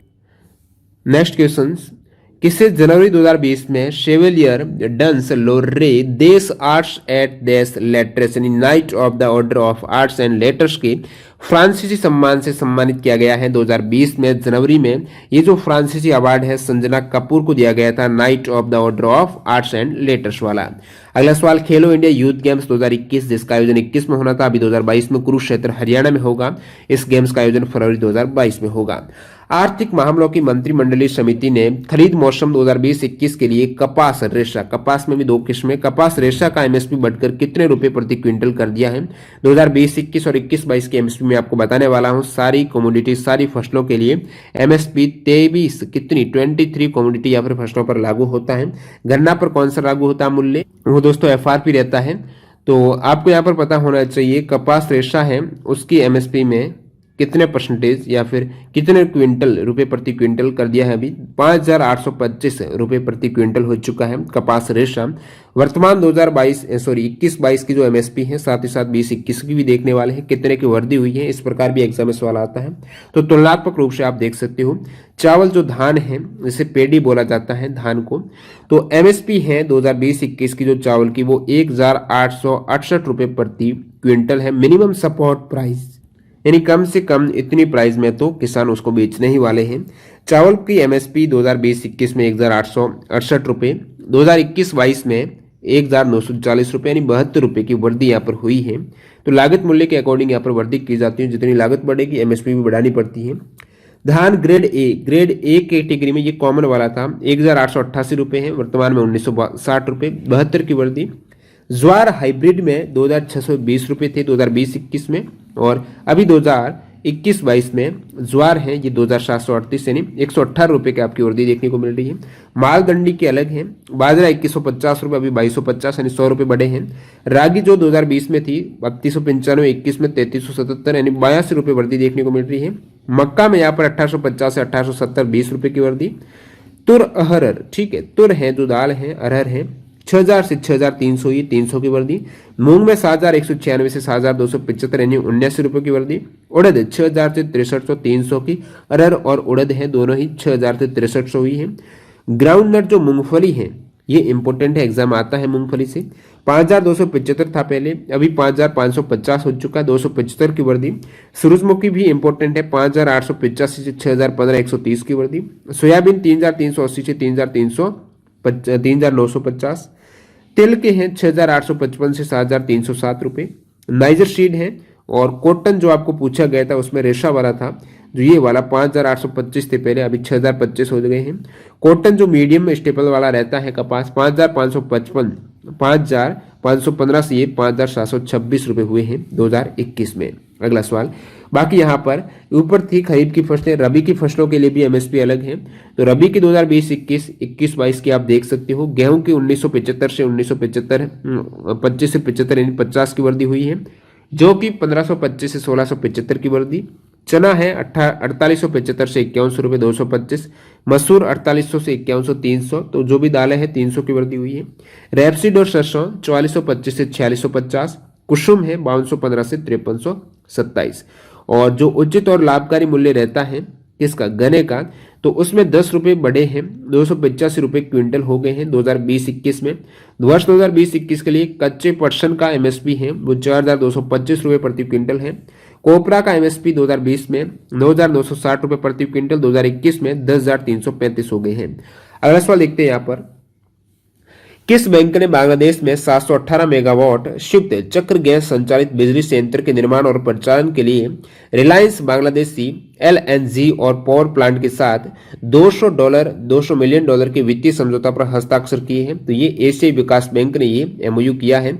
$200 मिलियन जो हस्ताक्षर वित्तीय समझौता हुआ है, किस हेतु हुआ? 718 मेगावाट संयुक्त चक्र गैस संचालित बिजली संयंत्र है बांग्लादेश में, इस हेतु यहाँ पर रिलायंस बांग्लादेश और एलएनजी के साथ ये कुछ एमओयू हुआ है एशियाई विकास बैंक का। The medicine maker power list 2020 में बायो फार्मास्यूटिकल्स के क्षेत्र में शीर्ष 20 प्रेरणादायक नेताओं में किसे नामित किया गया है? किरण मजूमदार शो को किया गया है। आईसीसी महिला टी20 विश्व कप 2020 में भारतीय टीम की कैप्टन कौन? आईसीसी जो महिला टी20 वर्ल्ड कप 2020 की बात कर रहे हैं क्रिकेट की, भारतीय टीम के कप्तान हरमनप्रीत कौर। अगस्त 2020 तक प्राप्त जानकारी के अनुसार पुलेला गोपीचंद भारतीय टीम की प्रमुख कोच है। किस टीम की? बैडमिंटन। पुलेला गोपीचंद है बैडमिंटन टीम की प्रमुख कोच। 2019 का शांति स्वरूप भटनागर प्राइज है, ये किसे नहीं मिला है? तो किसे मिला इसके अकॉर्डिंग बताना था। बाकी आपको इंपोर्टेंट है 2021 के शांति स्वरूप भटनागर पुरस्कार में बता देता हूं।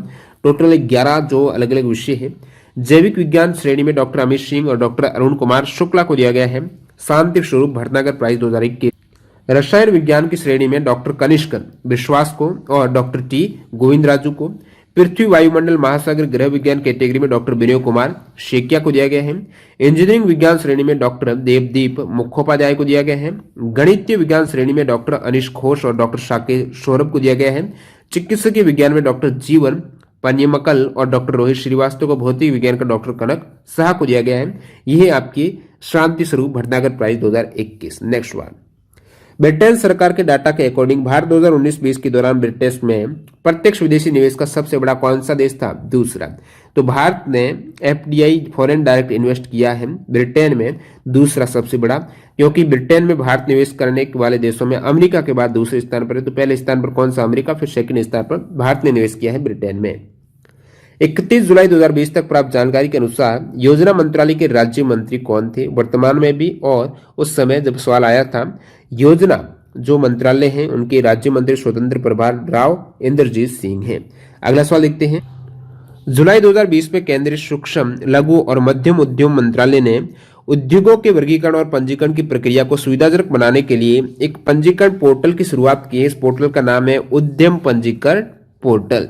नेक्स्ट वाले यहाँ पर खाद्य उत्पादन बढ़ाने के लिए मृदा बचत तकनीकी के विकास की दिशा में योगदान के लिए जून 2020 में विश्व खाद्य पुरस्कार रतनलाल, वेरी इंपोर्टेंट सवाल है तो आपको याद रखना है 2020 में विश्व खाद्य पुरस्कार रतनलाल को दिया गया है। किस खिलाड़ी को 2020 में पद्मश्री से सम्मानित किया गया है? रानी रामपाल को पद्मश्री से सम्मानित किया गया है 2020 में। महिला हॉकी टीम की कप्तान रानी रामपाल। अगला सवाल यहाँ पर मेलबर्न में आयोजित पुरुष एकल स्पर्धा में 2020 का ऑस्ट्रेलियन ओपन खिताब किसने जीता है? 2020 के ग्रैंड स्लैम जरूर याद रखना, ऑस्ट्रेलियन ओपन 2020 का नोवाक जोकोविच ने जीता है। तो मैं आपको पुरुष ग्रैंड स्लैम, महिला ग्रैंड स्लैम 2020 के विजेता की बता ही देता हूं।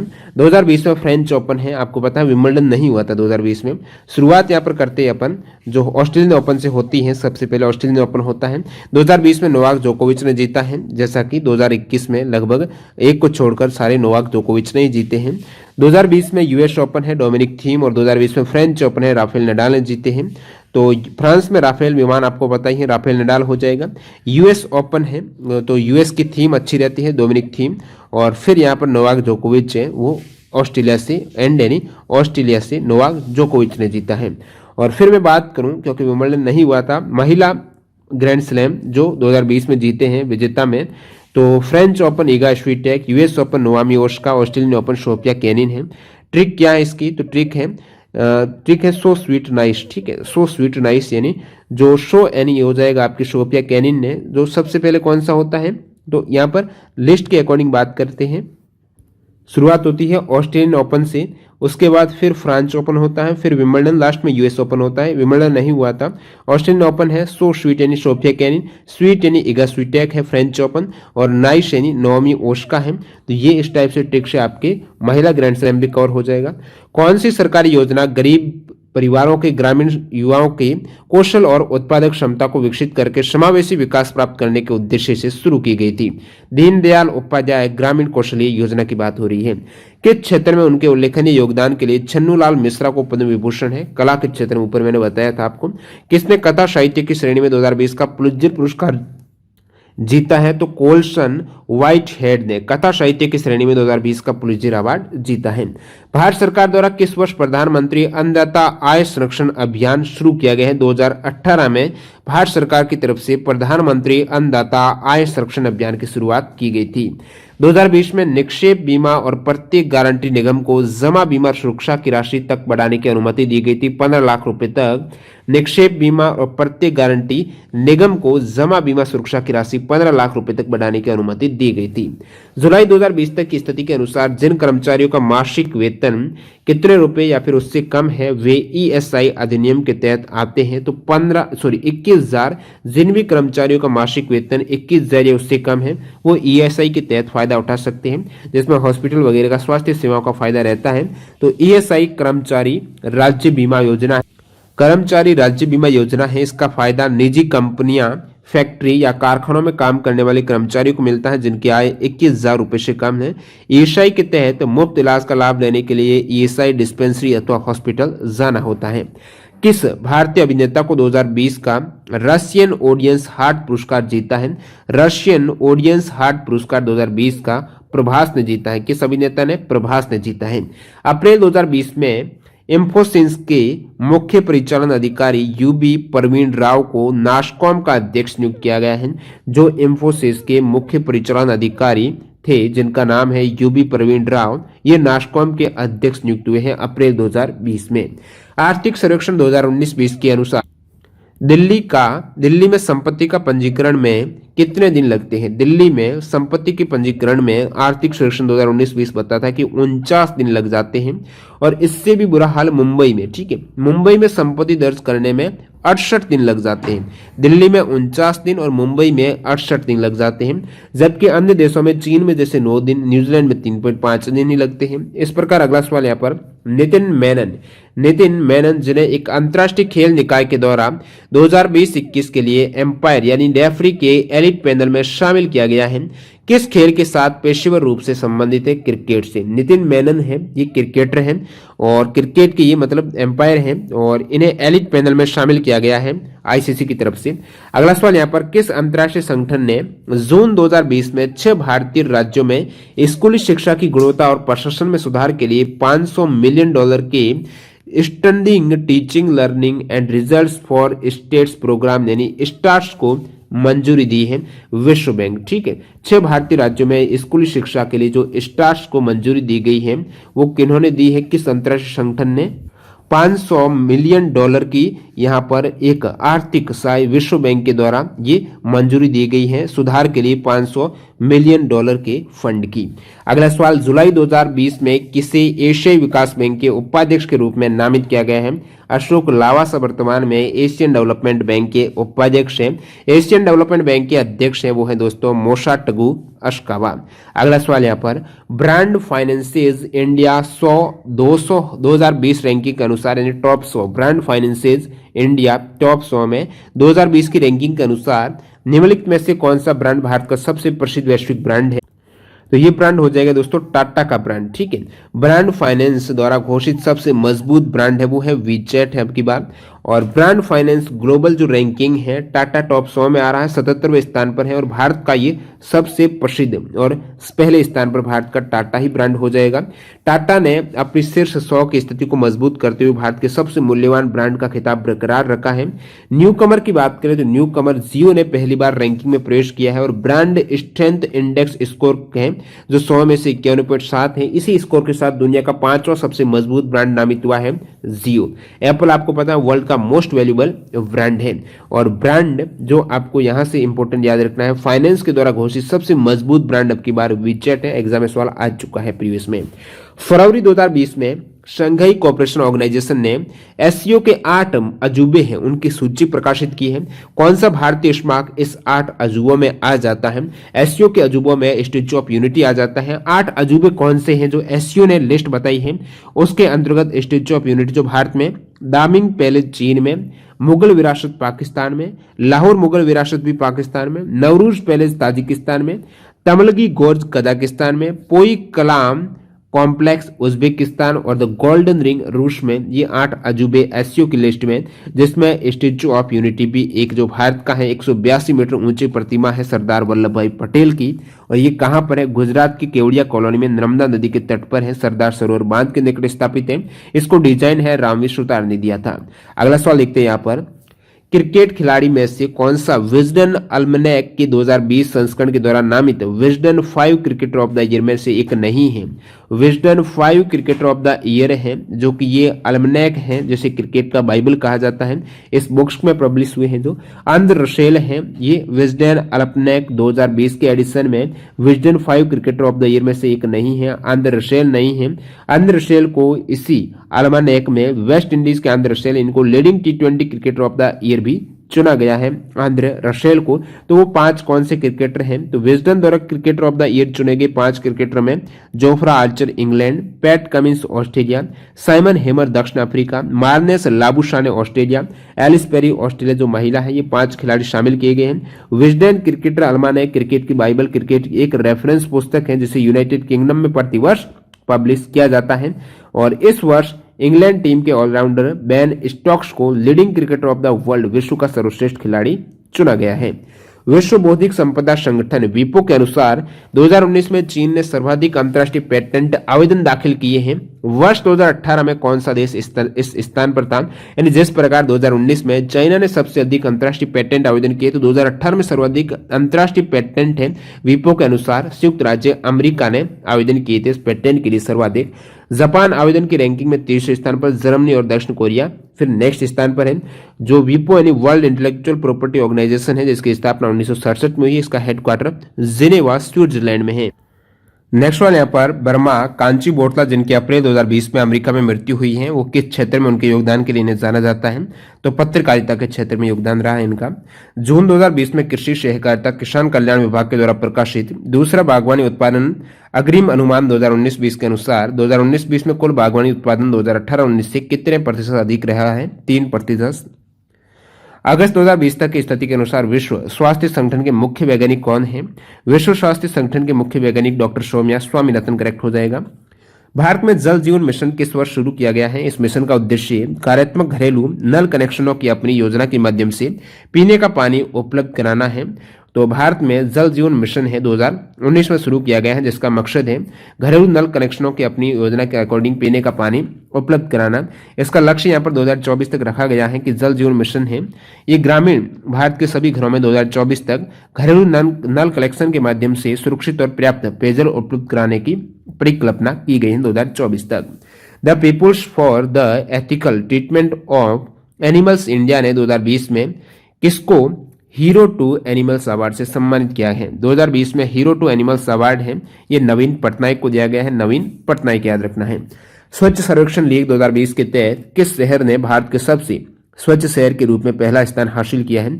स्वच्छ सर्वेक्षण लीग 2020 में सबसे स्वच्छ शहर, दोबारा यहाँ पर इंदौर, जिस प्रकार आपको पता है स्वच्छ सर्वेक्षण 2020 की बात करूं, इंदौर टॉप किया है। उसके बाद इस श्रेणी में सूरत है वो दूसरे और नवी मुंबई तीसरे स्थान पर है सबसे स्वच्छ शहर में। गंगा नदी के तट पर बसे शहरों में वाराणसी है वो सबसे स्वच्छ शहर। 100 से अधिक शहरी स्थानीय निकाय हैं उसके अकॉर्डिंग राज्यों की श्रेणी में, जिसमें 100 से अधिक यूएलबी हैं, शहरी स्थानीय निकाय हैं। तो इन राज्यों की कैटेगरी में छत्तीसगढ़ देश के सबसे स्वच्छ राज्य का दर्जा, और 100 से कम शहरी निकाय हैं उसमें झारखंड है देश का सबसे स्वच्छ राज्य का दर्जा दिया गया है। नई दिल्ली है देश की सबसे स्वच्छ राजधानी है, उस कैटेगरी में आपके नई दिल्ली हो जाएगी।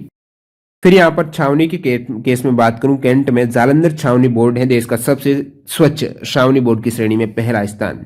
अगला सवाल, खेलो इंडिया यूथ गेम्स के किस संस्करण का आयोजन जनवरी 2020 में गुवाहाटी में किया गया है? तीसरे संस्करण का, ठीक है। 2020 में जो गुवाहाटी में आयोजित हुए हैं खेलो इंडिया यूथ गेम्स वो 3rd एडिशन था। तो आप कहेंगे पहला एडिशन 2018 में हुआ था, दूसरा 19 में, तीसरा 20 में। पहला 2018 दिल्ली में, दूसरा 2019 में पुणे महाराष्ट्र में, तीसरा यहाँ पर हुआ है आपके गुवाहाटी में, ठीक है। तो गुवाहाटी असम में खेलो इंडिया यूथ गेम्स 2020 में 10 से 22 जनवरी को आयोजित हुए हैं, जिसमें फर्स्ट रैंक रही है महाराष्ट्र की, सेकंड हरियाणा की, थर्ड नई दिल्ली की रही है। नेक्स्ट 2021 में होने थे खेलो इंडिया यूथ गेम्स हरियाणा में, अभी 2022 में हरियाणा में हो जाएंगे। इसके साथ साथ बात करूं खेलो इंडिया यूथ गेम्स के अलावा खेलो इंडिया विंटर गेम्स की, ठीक है। तो विंटर गेम्स का पहला संस्करण आपको पूछे तो मार्च 2020 में हुआ था, गुलमर्ग में आयोजित हुआ था, फर्स्ट रैंक जम्मू कश्मीर की रही है। 2021 में लद्दाख और गुलमर्ग में हुआ है, और खेलो इंडिया यूथ गेम्स पहली बार नई दिल्ली में, जिसमें फर्स्ट रैंक है वो हरियाणा की रही थी। और अगली में बात करूं एक इंपोर्टेंट करंट अफेयर्स की, खेलों को उद्योग का दर्जा दिया है मिजोरम ने। याद रखना है मिजोरम मंत्रिमंडल ने 20 मई 2020 को राज्य में खेल क्षेत्र को बढ़ावा देने के लिए खेलों को उद्योग का दर्जा दिया था मिजोरम ने। अगला सवाल यहां पर देखते हैं, वर्ष 2018 का Oxford Hindi word of the year था नारी शक्ति, जो आपको पूछा है Oxford Hindi word of the year 2018 नारी शक्ति। इससे पहले 17 में, ठीक है, ये 17 होगा। 2017 में Hindi word of the year था आधार, 2019 में Hindi word of the year संविधान, और 2020 में Hindi word of the year आत्मनिर्भरता।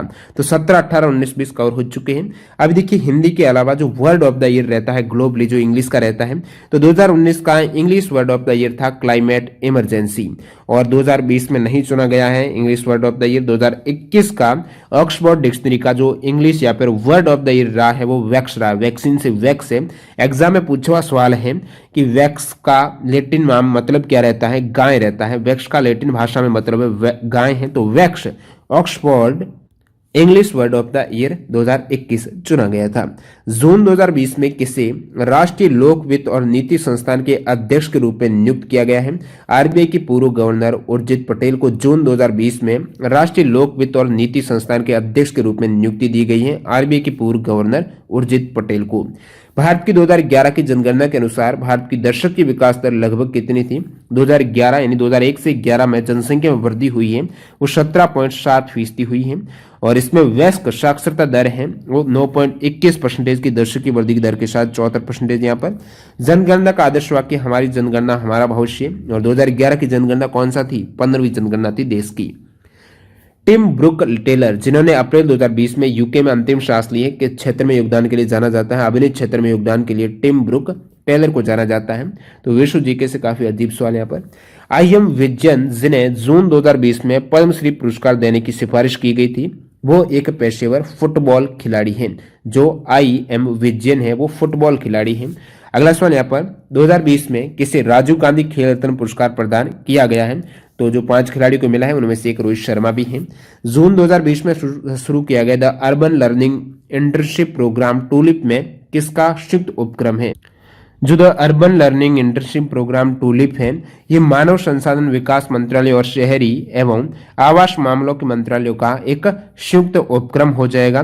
तो अपनी तरह के इसी पहल कार्यक्रम में स्नातक स्तर की शिक्षा पूरी कर चुके, जो ग्रेजुएशन कर चुके हैं, उन छात्रों को देश भर के शहरी स्थानीय निकाय हैं, जो यूएलबी हैं, अर्बन लोकल बॉडीज हैं, एवं स्मार्ट सिटी जैसी परियोजनाओं में इंटर्नशिप का अवसर मिलने वाला है, ट्रेनिंग इंटर्नशिप का अवसर मिलने वाला है इसी टूलिप प्रोग्राम में, the urban learning internship program में, जो कि मानव संसाधन विकास मंत्रालय और आवास एवं शहरी मामलों की मंत्रालय की पहल है। भारत में द्विवार्षिक पर्यावरण प्रदर्शन सूचकांक ऊपर आ चुका है, जो कि 12वां एडिशन है। इसमें रैंक 168वीं रही है। तो ये दोबारा रिपीट हुआ, सेम सवाल। सिंधी कवि और लेखक वासुदेव मोही को सरस्वती सम्मान 2019 के लिए चुना गया है। यह पुरस्कार किस द्वारा दिया जाता है प्रतिवर्ष? तो ये जो पुरस्कार है जिसका नाम है सरस्वती सम्मान, के बिरला फाउंडेशन की तरफ से दिया जाता है। जैसे 2019 में ये अवार्ड सिंधी कवि और लेखक वासुदेव मोही को दिया गया है, उसी प्रकार सरस्वती सम्मान 2020 में ये दिया गया है दोस्तों शरण कुमार लिम्बाले को दिया गया है। और प्रथम जो सरस्वती सम्मान 1991 को दिया गया था हरिवंश राय बच्चन को। जुलाई 2020 में भारतीय क्रिकेट कंट्रोल बोर्ड के अंतरिम चीफ एग्जीक्यूटिव ऑफिसर के रूप में किसे नियुक्त किया गया है? तो बीसीसीआई के सीईओ हैं हेमांग अमीन को नियुक्त किया गया। कौन है बीसीसीआई के सीईओ? तो हेमांग अमीन है। बीसीसीआई के अध्यक्ष हैं सौरव गांगुली, उपाध्यक्ष हैं राजीव शुक्ला, सेक्रेटरी हैं सचिव हैं जय शाह, और जो भारतीय क्रिकेट टीम है मेंस कोच टीम के राहुल द्रविड़ अभी बने हैं। वुमेन कोच हैं वो है रमेश पवार। केंद्रीय बजट 2020-21 में बैंक जमाओं के लिए जमा बीमा सुरक्षा बढ़ाकर है 5 लाख कर दिया है, यानी 5 लाख तक रुपए हैं आपके सेफ हैं। बैंक यदि डूब भी जाता है उस केस में वो रुपए आपके सुरक्षित हैं, सरकार देगी। मई 2020 में किसी विश्व स्वास्थ्य संगठन के कार्यकारी बोर्ड का अध्यक्ष नामित किया गया है हर्षवर्धन को। WHO के कार्यकारी बोर्ड के अध्यक्ष हैं वो हर्षवर्धन को नामित किया गया था। किसने 2020 में स्पेन का female sport person of the year पुरस्कार लगातार तीसरी बार जीता है? ये स्पेन का 2020 में female sport person of the year award PV Sindhu ने लगातार तीसरी बार जीता है। ये स्पेन इंडिया के अवार्ड की बात करूं, sport person of the year उस समय पीवी सिंधु को दिया गया था, और sport person of the year male का सौरभ चौधरी ने जीता था। एमर्जिंग प्लेयर और sport person of the year Deepak Punia को दिया गया था। Coach of the year Pullela Gopichand को। नेक्स्ट वाले यहाँ पर एमएसएमई के द्वारा अपने कर्मचारियों को नकदी रहित भुगतान करने और वित्तीय सुरक्षा कवच प्रदान करने में सक्षम बनाने के लिए जून 2020 में सुरक्षा सैलरी अकाउंट प्रस्तुत किया है। वो किसने किया है? एयरटेल पेमेंट बैंक ने किया है। विश्व जनसंख्या संभावना 2019 रिपोर्ट है। इसके अनुसार कब तक भारत की जनसंख्या चीन की जनसंख्या से अधिक होने की संभावना है? तो वर्ल्ड पॉपुलेशन प्रोस्पेक्ट 2019 के अकॉर्डिंग 2027 तक भारत क्रॉस करेगा चाइना को। पद्मश्री पुरस्कार 2020 के प्राप्तकर्ताओं में से एक है शांति जैन। किस क्षेत्र में दिया गया है? कला के क्षेत्र में। भारत के आर्थिक सर्वेक्षण 2020 के अनुसार निवारक स्वास्थ्य सेवा को बढ़ावा देने के लिए 2022 तक कितने आयुष्मान भारत स्वास्थ्य कल्याण केंद्रों की शुरुआत प्रस्तावित है? तो टोटल यहाँ पर 1.5 लाख 1.5 लाख आयुष्मान भारत स्वास्थ्य कल्याण केंद्रों की शुरुआत प्रस्तावित है 2022 तक। फरवरी 2019 के अनुसार कृषि उत्पादों का दूसरा सबसे बड़ा उत्पादक है इंडिया। वर्ष 2019 के लिए 141 देशों के विश्व आर्थिक मंच के वैश्विक प्रतिस्पर्धात्मक सूचकांक में भारत की रैंक, तो विश्व वैश्विक प्रतिस्पर्धात्मक सूचकांक में 141 देशों में विश्व आर्थिक मंच का ये इंडेक्स है, तो इसमें 68वीं रैंक रही है इंडिया की। ठीक है, तो विश्व आर्थिक मंच में वर्ल्ड इकोनॉमिक फोरम वाले इंडेक्स में जो वैश्विक प्रतिस्पर्धा सूचकांक है इसके द्वारा जारी किया गया, इसमें भारत की रैंक 68वीं रही है 2019 में। इससे पहले 2018 में 58वीं थी, प्रथम स्थान पर सिंगापुर। ये इंडेक्स दोस्तों वैश्विक प्रतिस्पर्धात्मक सूचकांक है, आईएमडी भी जारी करता है। तो आईएमडी के द्वारा जारी वर्ल्ड कॉम्पिटिटिवनेस इंडेक्स 2019-20 में 19 में भी 20 में भी भारत की रैंक है वो 43वीं रही है, और अभी 21 में भी इवन 21 में भी आईएमडी के द्वारा जारी वर्ल्ड कॉम्पिटिटिवनेस इंडेक्स में भारत की रैंक 43वीं बरकरार है। प्रथम स्थान पर अभी आपकी स्विट्जरलैंड है, सेकंड स्वीडन है। और इसके अलावा जो ग्लोबल टैलेंट कॉम्पिटिटिवनेस इंडेक्स 2020 की बात करूं तो भारत की रैंक थी उसमें 72वीं, टॉप किया था स्विट्जरलैंड ने। अगले सवाल की ओर बढ़ते हैं। यहाँ पर किस भारतीय कलाकार को पोलक क्रासनर फाउंडेशन के द्वारा स्थापित जैक्सन पोलक फेलोशिप वर्ष 2019 में दूसरी बार मिली है? प्रदीप पुथर को ये जैक्सन पोलक फेलोशिप है वर्ष 2019 में सेकंड टाइम मिली है प्रदीप पुथुर को। 2020 के पद्म भूषण पुरस्कार विजेता मनोज दास ने यह पुरस्कार किस क्षेत्र में अपने कार्यों के लिए जीता है? साहित्य और शिक्षा में पद्म भूषण जीता है 2020 में मनोज दास ने। जून 2020 में केंद्रीय कैबिनेट ने कितने करोड़ रुपए की लागत से पशुपालन अवसंरचना विकास निधि की स्थापना की है? 15,000 करोड़ रुपए की लागत से पशुपालन अवसंरचना विकास की स्थापना की है, 15,000 करोड़ रुपए की लागत से। जुलाई 2020 में भारत में department for promotion of industry and internal trade के द्वारा इंश्योरेंस इंटरमीडिएटरी कंपनियों के लिए प्रत्यक्ष विदेशी निवेश का प्रतिशत कितना निर्धारित किया गया है। देखिए यहाँ पर बात हो रही है इंश्योरेंस इंटरमीडिएटरी कंपनी है, ठीक है। इंश्योरेंस जो इंटरमीडिएटरी कंपनी है उनके लिए एफडीआई है डीपीआईआईटी के द्वारा 100% निर्धारित किए गए हैं। बाकी यहाँ पर मैं बात करूं, इससे सवाल भी आगे पूछा हुआ है, उद्योग और आंतरिक व्यापार संवर्धन विभाग यानी डीपीआईआईटी ने सरकार के बीमा क्षेत्र में, डायरेक्टली बीमा क्षेत्र में, न कि जो बीमा में बीच में आ रहे हैं इंटरमीडिएटरी, इनके लिए नहीं, बीमा क्षेत्र में प्रत्यक्ष विदेशी निवेश है पहले 49% था, वो 74% करने का फैसला कर दिया है। 49 से 74% हुआ है बीमा क्षेत्र में डीपीआईआईटी के द्वारा प्रत्यक्ष विदेशी निवेश। लेकिन जो इंश्योरेंस इंटरमीडिएटरी है इन कंपनियों के लिए प्रत्यक्ष विदेशी निवेश है वो 100% कर दिया है, ये याद रखना है। अगला सवाल, निम्नलिखित में से कौन जो ऑप्शन दे रखे थे उस समय, तो टाइम पत्रिका के पर्सन ऑफ द ईयर 2019 के लिए चुने गए हैं। टाइम पत्रिका पर्सन ऑफ द ईयर 2019 के लिए ग्रेटा थनबर्ग को चुना गया था। और 2020 की बात करूं, time person of the year 2020 Joe Biden, जो अमेरिका जो प्रेसिडेंट है, और वाइस प्रेसिडेंट कमला हैरिस को time person of the year 2020 के लिए चुना गया है।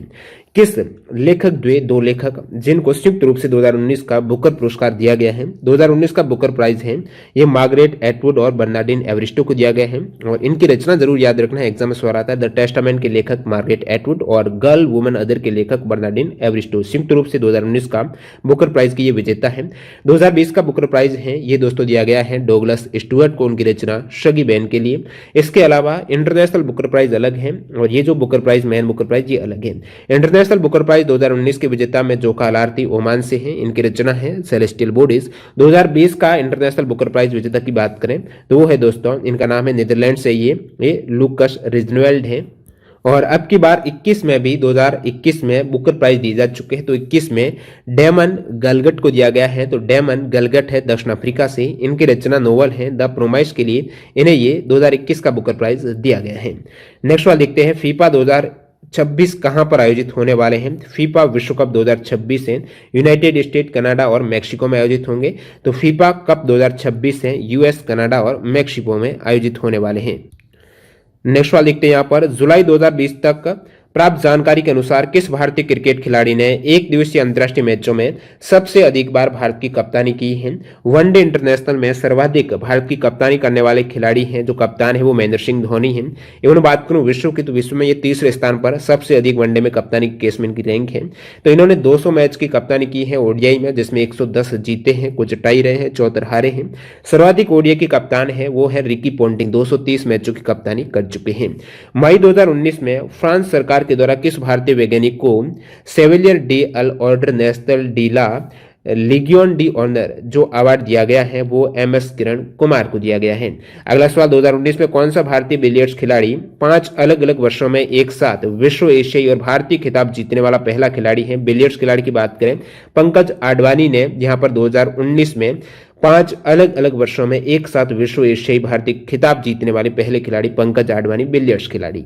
2019 में संयुक्त अरब अमीरात हैं, इनके द्वारा किस भारतीय राजनयिक को first class order of Zayed award से सम्मानित किया गया है। नवदीप सिंह पुरी को, ठीक है, नवदीप सिंह सूरी को भारतीय राजनयिक को first class order of Zayed award दिया गया है संयुक्त अरब अमीरात, यूनाइटेड अरब अमीरात यूएई के द्वारा नवदीप सिंह पुरी को। निम्नलिखित में से किसी ट्यूमर को छेड़ने की बजाय प्रतिरक्षा प्रणाली इम्यूनिटी है उसका उपचार करके कैंसर से लड़ने का प्रभावी नया तरीका खोजने के लिए फिजियोलॉजी या फिर औषधि मेडिसिन में 2018 का नोबेल प्राइज दिया है इस खोज के लिए जेम्स पी एलिसन को। भारत सरकार के द्वारा प्रवासी श्रमिकों का सशक्तिकरण करने तथा उन्हें आजीविका प्राप्ति के अवसर उपलब्ध कराने के लिए गरीब कल्याण रोजगार अभियान GKRA गरीब कल्याण रोजगार अभियान नामक एक विशाल रोजगार सह ग्रामीण लोक निर्माण अभियान कब शुरू किया गया है, जून 2020 में। राष्ट्रीय खेल पुरस्कार 2020 में पैरा स्विमिंग के लिए अर्जुन पुरस्कार दिया गया है श्रेयस जाधव को। अगला सवाल यह है कि 2020 की स्थिति के अनुसार भारत का कौन सा राज्य सुनामी के लिए तैयार गांव वाला पहला राज्य है। सुनामी के लिए तैयार गांव वाला पहला राज्य ओडिशा बना है। तो यूनेस्को के inter government oceanography commission Odisha के जगतसिंहपुर जिला नोलिया सही एवं गंजम जिले के वेंकटरायपुर गांव को, ठीक है, इन गांवों को देश में पहली बार सुनामी के लिए तैयार है, सुनामी रेडी गांव के तौर पर घोषित किया गया है। इसी के साथ भारत इस सम्मान को हासिल करने वाला हिंद महासागर क्षेत्र का पहला देश भी बन गया है, ओडिशा राज्य। यहाँ पर भारतीय निर्यात आयात बैंक जो एक्जिम बैंक है, जिसकी स्थापना सवाल बहुत बार आता है, 1982 में हुई थी। तो सवाल ये पूछा गया है कि एक्जिम बैंक ने किस देश को कहां पर बिजली आपूर्ति की गुणवत्ता में सुधार के लिए 250 मिलियन डॉलर की ऋण सहायता प्रदान की है? मोजाम्बिक में। ठीक है, तो एक्जिम बैंक ने मोजाम्बिक है जहां पर बिजली आपूर्ति गुणवत्ता में सुधार के लिए 250 मिलियन डॉलर की ऋण व्यवस्था की गारंटी यहां पर प्रदान की है। एक्जिम बैंक स्थापना 1982। सवाल नंबर 160 यह है, 2 अक्टूबर 2014 को पेयजल एवं स्वच्छता मंत्रालय के द्वारा पूरे भारत के ग्रामीण क्षेत्रों के लिए किस स्वच्छता अभियान की शुरुआत की गई है? स्वच्छ भारत मिशन की शुरुआत की गई है 2 अक्टूबर 2014 को पेयजल एवं स्वच्छता मंत्रालय के द्वारा पूरे भारत के ग्रामीण क्षेत्रों के लिए स्वच्छ भारत मिशन की शुरुआत 2 अक्टूबर 2014 को। अभी दोस्तों एक और मिशन स्वच्छ भारत मिशन शहरी 2.0 और अमृत 2.0 का शुभारंभ है मोदी जी ने किया है 1 अक्टूबर 2021 को। अगला सवाल यहाँ पर यह है कि मार्च 2020 में नारी शक्ति पुरस्कार 2019 प्राप्त करने वाली प्रथम 3 भारतीय महिला लड़ाकू पायलटों में से एक कौन है? नारी शक्ति पुरस्कार 2019 प्राप्त करने वाली प्रथम 3 भारतीय महिला लड़ाकू पायलट हैं, उनमें अवनी चतुर्वेदी, मोहना सिंह और भावना कांत का नाम आता है। तो इनमें से अवनी चतुर्वेदी ऑप्शन दे रखा था, मैं आपको बताऊं 22 मई 2019 को फ्लाइट लेफ्टिनेंट भावना कांत भारतीय वायुसेना में पहली महिला लड़ाकू पायलट बनी थी भावना कांत। इसी के बाद बनी थी महिला पायलट मोहना सिंह और अवनी चतुर्वेदी। इन्हें यह पुरस्कार दिया है नारी शक्ति पुरस्कार 2019। आपको पूछ ले गणतंत्र दिवस परेड में हिस्सा लेने वाली पहली महिला फाइटर पायलट है वो भावना कांत है। राफेल उड़ाने वाली पहली महिला पायलट है भारतीय, वो है शिवांगी सिंह। मधु शिकार हनी हंटिंग पर लघु वृत्त चित्र के लिए दादा साहेब फाल्के पुरस्कार 2020 किसने जीता है? लघु मधु शिकार के लिए हनी हंटिंग के लिए केजांग डी थोंगडोंग। ठीक है, ये अरुणाचल प्रदेश के फिल्म निर्माता है केजांग डी थोंगडोंग है। इनको एक लघु डॉक्यूमेंट्री जिसका नाम है ची लूपो, ची का अर्थ है शहद, लूपो का अर्थ है लूटो शिकार करो, ची लूपो है तो शहद का शिकार मधु शिकार। इस हेतु दादा साहेब फाल्के पुरस्कार 2020 केजांग डी थोंगडोंग को दिया गया है। अगला सवाल है ओलंपिक गेम्स 2024 है ये कहां पर होने वाले? पेरिस में। अगस्त 2020 तक की प्राप्त जानकारी के अनुसार भारतीय रिजर्व बैंक के गवर्नर शक्तिकांत दास है। साथ ही साथ आपको याद रखना है रिजर्व बैंक में एक गवर्नर 4 डिप्टी गवर्नर होते हैं। आपको सवाल में पूछ लें कि मई 2021 में आरबीआई के डिप्टी गवर्नर कौन बने, तो आप कहेंगे टी रविशंकर बने हैं। इससे पहले यहाँ पर 22 जुलाई 2021 को 22 जून 2021 को एम के जैन बने थे। एम डी पात्रा है 15 जनवरी 2020 को। एम राजेश्वर राव है, ये 4 वर्तमान में डिप्टी गवर्नर है। कोई इसके आरबीआई के कौन नहीं है, कौन सा है ये पूछा जा सकता है। और पॉलिसी रेपो रेट है, अभी देखिए आरबीआई की तरफ से जो रेपो रेट है वो 4% है। ठीक है, आरबीआई की तरफ से आरबीआई अन्य जो कमर्शियल बैंक को लोन देती है उस केस में उनसे वो ब्याज लेगी 4% की दर से। यदि आरबीआई के पास अन्य बैंक अपना ब्याज धन जमा करते हैं तो आरबीआई उन्हीं बैंकों को भी ब्याज देने वाली, वो तो कम देगी आरबीआई, तो वो 3.35% है। और M marginal standing facility rate है वो 4.25% है। बैंक रेट है 4.25%। राष्ट्रीय खेल पुरस्कार 2020 के लिए खेल समिति के अध्यक्ष कौन है? न्यायमूर्ति मुकुंदकम शर्मा। राष्ट्रीय खेल पुरस्कार 2020 के लिए खेल समिति के अध्यक्ष न्यायमूर्ति मुकुंदकम शर्मा। पंजाब की पहली महिला मुख्य सचिव कौन थी? विनी महाजन। पंजाब की पहली महिला मुख्य सचिव विनी महाजन। अगला सवाल 2020 के बजट के एस्पिरेशनल इंडिया शीर्षक के अंतर्गत निम्नलिखित में से कौन शामिल है? 2020 के बजट में एस्पिरेशनल इंडिया शीर्षक के अंतर्गत जो अलग अलग केंद्र क्षेत्र हैं वो कौन से हैं? उसमें शिक्षा भी है। तो बजट 2020 का विषय क्या है? एस्पिरेशनल इंडिया है, जो सभी के लिए आर्थिक विकास और एक देखभाल समाज, इसका मतलब ये हो जाएगा। तो एस्पिरेशनल इंडिया के क्षेत्र के अंतर्गत कृषि, सिंचाई, ग्रामीण विकास, कल्याण, जल और स्वच्छता और शिक्षा क्षेत्र आ जाते हैं। अब देखिए एक टारगेट है कृषि, सिंचाई और ग्रामीण विकास, मुख्य ध्यान है 2022 तक किसानों की आय दोगुनी करना। अगला सवाल है किस मंत्रालय को भारत के केंद्रीय बजट 2020 में सबसे अधिक बजटीय आवंटन हुआ है?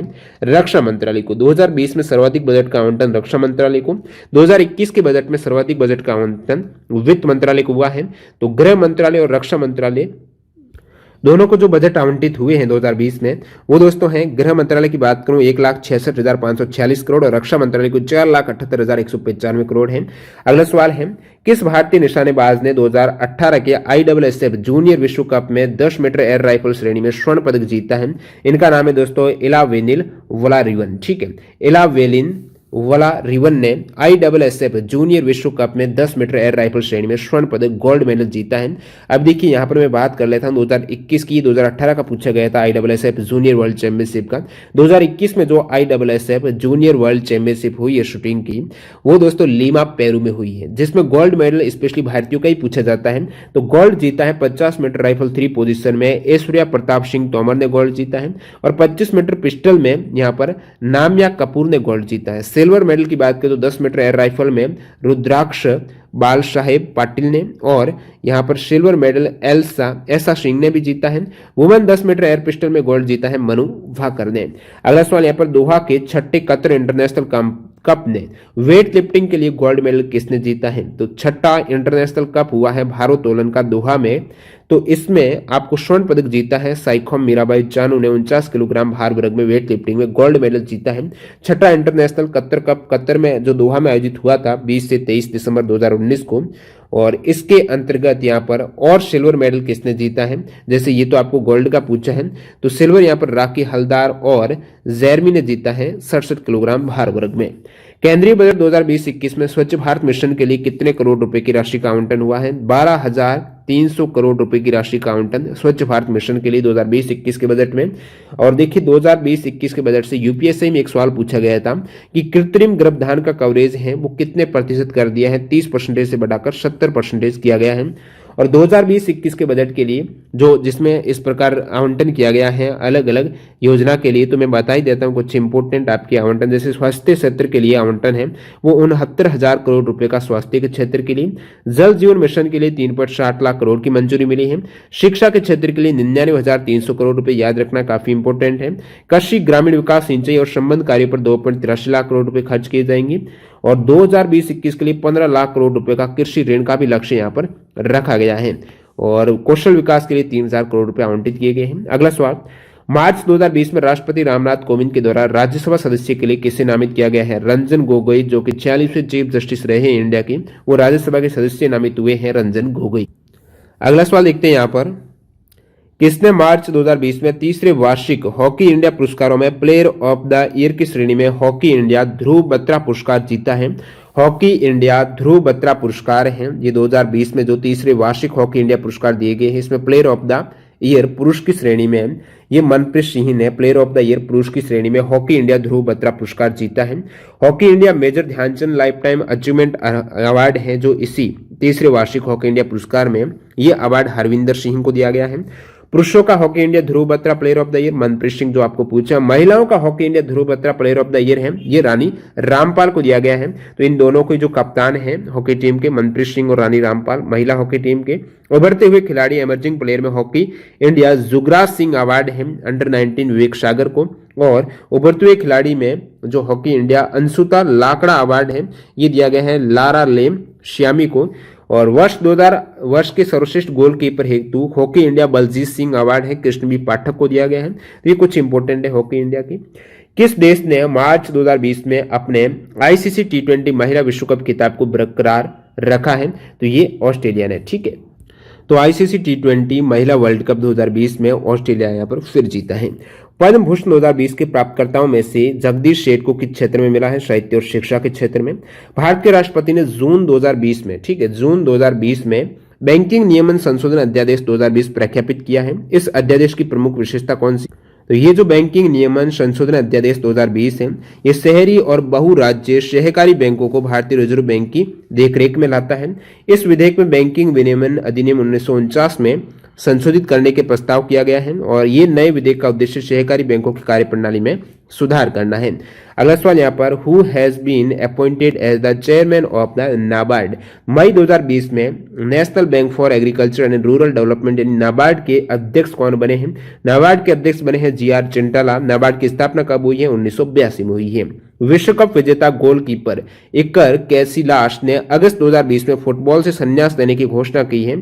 तो ये स्पेन से हैं गोलकीपर इकर कैसिलास। जून 2020 में किस पूर्व भारतीय क्रिकेटर को उत्तराखंड क्रिकेट टीम का प्रमुख कोच नियुक्त किया गया है? वसीम जाफर हैं उत्तराखंड क्रिकेट टीम के प्रमुख कोच बने हैं। अगस्त 2020 की स्थिति के अनुसार भारत सरकार के मुख्य आर्थिक सलाहकार कौन है? तो ये है कृष्णमूर्ति सुब्रमण्यम, जिन्होंने अभी हाल ही में अपना पद छोड़ दिया है। तो दिसंबर में नई नियुक्ति होने वाली है। अंतिम सवाल देख लेते हैं एसएससी एमटीएस एग्जाम 2021 के करंट अफेयर्स में अनिल प्रकाश जोशी को सामाजिक कार्य आंसर होने वाला है कि सामाजिक कार्य क्षेत्र में उनके योगदान के लिए पद्म भूषण पुरस्कार 2020 से सम्मानित किया गया है। तो इस प्रकार दोस्तों एसएससी एमटीएस एग्जाम 2021 जो कि 5 अक्टूबर से 2 नवंबर 2021 तक कंडक्ट हुए हैं, तो इसके टोटल ऑल 42 सेट में लगभग 180 करंट अफेयर्स के सवाल पूछे गए हैं। सारे सवाल एक्स्ट्रा फैक्ट सहित कवर हुए हैं। अभी जो एसएससी जीडी का एग्जाम चल रहा है इसके लिए काफी इंपॉर्टेंट वीडियो है। पीडीएफ फाइल के लिए आप टेलीग्राम चैनल जरूर ज्वाइन कर लेना, लिंक आपको डिस्क्रिप्शन बॉक्स में मिल जाएगी। अदर इंपॉर्टेंट जीके के प्रीवियस ईयर में जो सवाल पूछे गए हैं एक्स्ट्रा फैक्ट सहित पीडीएफ फाइल के लिए आप हमारी वेबसाइट विजिट कर सकते हो toptrainingGK.in। किस प्रकार पीडीएफ डाउनलोड करनी है वीडियो के डिस्क्रिप्शन में सबसे नीचे आपको डेमो वीडियो की लिंक मिलेगी, वहां से आप चेक कर सकते हो। बाकी यदि आप टेस्ट सीरीज ज्वाइन करना चाहते हो तो टेक्स्ट बुक से टीटीजी के कूपन कोड यूज करके आप एक्स्ट्रा डिस्काउंट ले सकते हो। वीडियो पूरा देखने के लिए आपका बहुत बहुत धन्यवाद। मिलते हैं ऐसे किसी नए और धमाकेदार वीडियो के साथ, तब तक के लिए वंदे मातरम, जय हिंद दोस्तों।